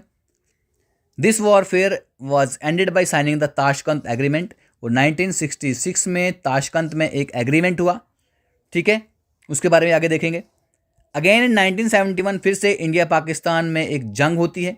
ठीक है, जिससे एक जो हमारा ईस्ट पाकिस्तान था जिसे बांग्लादेश का क्रिएशन होता है। ओके, बहुत सारे एग्रीमेंट यहाँ पर होते हैं, जैसे कि शिमला एग्रीमेंट है 1972 का। लेकिन कश्मीर अभी भी मैंने आपको बोला कि कन्फ्लिक्ट का मुद्दा दोनों कंट्रीज़ में बना रहता है। ठीक है, लाइन ऑफ कंट्रोल को भी अक्सर यहाँ पर वायलेट करते हुए देखा है और हमारी घाटी में टेंशन्स बनी रहती हैं। अब शिमला एग्रीमेंट के बारे में बात करते हैं। शिमला एग्रीमेंट क्या है, 1971 में हुआ, जब यहाँ पर इंडो पाकिस्तान वार के बाद 1971 में इंडो पाकिस्तान का वार, उसके बाद यहाँ पर ये होता है जिसमें भारत को एक अच्छी विक्ट्री देखने को मिली थी। अब इसका एम क्या था शिमला एग्रीमेंट का, इसका एम था कि यहाँ पर पीस को वापस लाना और जो रिलेशंस हैं इंडिया और पाकिस्तान के बीच में उनको नॉर्मलाइज करना। इसको 2 जुलाई 1972 को शिमला हिमाचल प्रदेश में इसको क्या करा गया था, साइन करा गया था। अब इसमें यहाँ पर लीडर कौन से थे याद रखना, इंदिरा गांधी जो प्राइम मिनिस्टर थी इंडिया की और जुल्फ़िकार अली भुट्टो ये प्रेसिडेंट थे पाकिस्तान के। इन दोनों के बीच में ये एग्रीमेंट साइन होता है। अब हम लड़ाई नहीं करेंगे, ठीक है, अपने रिलेशन को नॉर्मलाइज करेंगे और पीस को रिस्टोर करेंगे। Ceasefire line, line of control, ceasefire line Jammu Kashmir was redesignated as the line of control. ठीक है, दोनों साइड ने यहाँ पर एग्री किया कि हम LOC को क्या करेंगे, LOC की रिस्पेक्ट करेंगे। अब ताशकंद एग्रीमेंट की बात करते हैं। जब इंडो पाकिस्तान का वार होता है 1965 में, उसके बाद ताशकंद एग्रीमेंट किया जाता है, ठीक है, फिर से इंडिया के बीच में और पाकिस्तान के बीच में पीस को रिस्टोर करने के लिए। ये 10 जनवरी 1966 को हमारे पास ताशकंद एग्रीमेंट होता है ताशकंद में, ठीक है, जो उज़्बेकिस्तान में एक जगह का नाम है। यहाँ पर जो मीडिएट करते हैं, ठीक है, मीडिएट करते हैं यहाँ पर अलेक्सेई कोसिगिन, ठीक है, जो सोवियत यूनियन के यहाँ पर क्या रहते हैं, प्रीमियर रहते हैं। अब यहाँ पर जो लीडर इन्वॉल्व हैं उनके बारे में पता होना चाहिए। लाल बहादुर शास्त्री उस वक्त प्राइम मिनिस्टर थे इंडिया के, और जनरल अयूब खान जो पाकिस्तान के प्रेसिडेंट थे। इनके बीच में ताशकंद एग्रीमेंट होता है। ताशकंद जगह का नाम है उज़्बेकिस्तान में। So guys, this was all about today's video. यहाँ पर कोशिश की मैंने समझाने की, ठीक है। आई होप कि आपने चीज़ें समझी होंगी, आपको चीज़ें क्लियर भी हुई होंगी। अगर कोई डाउट रहता है, if you have any doubt, you can comment और you can directly message me, ठीक है। ग्रुप में आप डाल सकते हो। Thanks for watching, have a good day, bye bye.